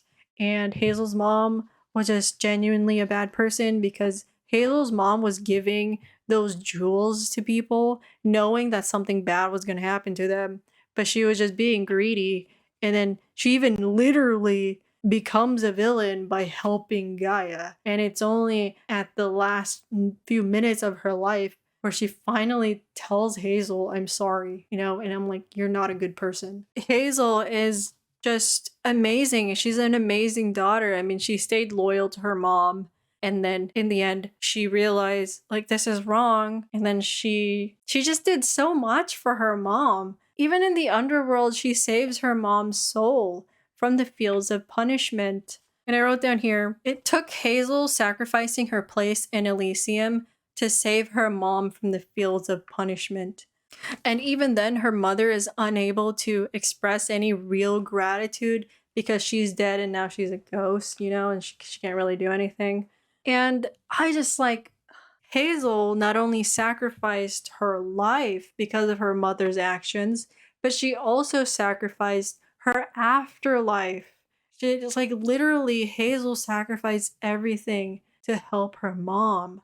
I don't know what else to tell you. I mean, that's like everything I need to know to think that Hazel deserves a second chance at life. She needs to live her life for herself and not for her mother. I also forgot to mention this, but remember how Pluto tells Hazel that a descendant of Poseidon or Neptune will wash away her curse? Well, at first she thought, oh, it has to be Percy because there was no other descendant of the sea god other than Percy, but by the end of the book, they find out that Frank is actually a descendant of Poseidon, and so there was a chance that it could be Frank that washes away Hazel's curse. And going off of Hazel, I know that Nico isn't a demigod of the prophecy, but I think he's still a pretty important character to focus on. He is low-key the 8th main character of this series, and I wanted to specifically talk about Hazel and Nico's relationship as siblings. So as I said before, Nico had an older sister named Bianca, and now I'm just gonna dive into it and assume that you don't know who Bianca and Nico is and that you don't know anything about them. So Nico and Bianca were born in kind of the same time period that Hazel was born, either the 1920s or the 1930s. And they were put into this place called the Lotus Casino, where time works differently. And it's like they were in there in what they thought was 3 days, but it ended up actually being 70 years in the outside world. And so when they left, it was now the 21st century. And they were like, what the hell? When they got out, they met Percy Jackson. And then Bianca joined the Hunters of Artemis and became immortal, which just meant that she didn't age and she could still die in battle. And that's exactly what happened to her. She died in battle. And Nico, throughout the series, has repeatedly tried to bring Bianca back to life, despite her spirit telling him to let her go, but, you know, he just wants his older sister back. When he senses that the doors of death are open, he goes back to the underworld to try to find Bianca and, like, actually bring her back to life, because now he can, but he finds out that she has chosen to be reborn. So the way things work in the underworld, if you die as a hero, you get sent to Elysium and you can kind of just enjoy your afterlife in Elysium. But if you're in Elysium, you can also choose to be reborn as a different person. And if you choose to be reborn and then you die again as a hero and you land yourself in Elysium again, you can choose to be reborn again. And it's like a cycle. And if you do this 3 times and you successfully land yourself in Elysium all 3 times, then you get a special place in the Isle of the Blessed. It's like the best place that you can ever be in the underworld. And I guess Bianca is trying to go for this. So now Nico has no chance of ever finding Bianca again because he has no way of knowing who she's reborn as. And obviously she wouldn't be Bianca anymore. And so Nico found Hazel instead and decided that she deserved a second chance at life. And plus, in a way, it was a selfish decision on Nico's part because he's just a kid. He just wants an older sister. I mean, in the Son of Neptune, Nico is maybe around 13 or 14. He's very young compared to all the others. Maybe he's even 12, who knows? But he just wants his older sister back. And yeah, maybe he did bring Hazel back in hopes of replacing Bianca, but I don't blame him for doing it. So there's a lot of parallels between Hazel and Bianca. The fact that they were both born around the same time and then both transported to the 21st century, and they are both Nico's older sister. They are actually supposed to be the same age. And I feel like that's very intentional by Rick Riordan. Hazel expresses many times in Son of Neptune that she feels insecure about being Nico's sister, and that she feels like Nico wants her to be Bianca, but she just isn't. And it's like she kind of knows that Nico would have rather had Bianca back than her, and it's just an icky feeling, and she just kind of feels insecure about that. And it just adds on to the fact that Hazel feels like she doesn't deserve to be here, she doesn't belong to be in the world of living, and all that yucky stuff. But in the end, you know, Nico gets captured and Hazel makes it her goal to free her brother, and that's gonna like reinforce their relationship as siblings, hopefully. But yeah, that is all that I have to say about the demigods. Some honorable mentions for the gods are going to be Aphrodite, Hephaestus, and Mars, because I believe that they genuinely actually helped their children. I mean, yeah, Zeus helped kill a giant, but I feel like everything Zeus does is in his own interest. And then Poseidon really didn't appear much. I mean, he didn't appear at all. So there's that. But I feel like Poseidon didn't appear a lot because he already had his scenes in Percy Jackson and the Olympians, and Rick Riordan wants to give some of the other gods spotlight. So, but yeah, this is a long video, and I'm finally done with this entire 20-page packet for the Son of Neptune. I'm done. I'm finished. And it is sunset, and I'm running out of light. And I'm so surprised that I haven't lost my voice. If you enjoyed this video, please like and subscribe. It was a lot of work, and I would love to continue and finish making videos for the entire series. Hopefully the next video will be about Mark of Athena, House of Hades, The Blood of Olympus, which is the last 3 books in Heroes of Olympus. And I hope that they can all fit into one video, but this is a lot of work, and I don't know, I feel like I need to know that people want to watch it for me to make it, because this was definitely a lot of work. I mean, it was kind of a passion project for me myself. To make a second video on it, I'm gonna need a little bit more motivation, okay? I'm just being honest right now. It's a lot of work. But I also still have some footage of the initial reading vlog that I made for Heroes of Olympus, but I only have footage for The Lost Hero and the Son of Neptune, like kind of my reaction, just me rambling. And if you want to see that, because I've already edited it and everything, if you want to see it, I will gladly upload that to my channel, because then I could say that I didn't waste my time editing that footage.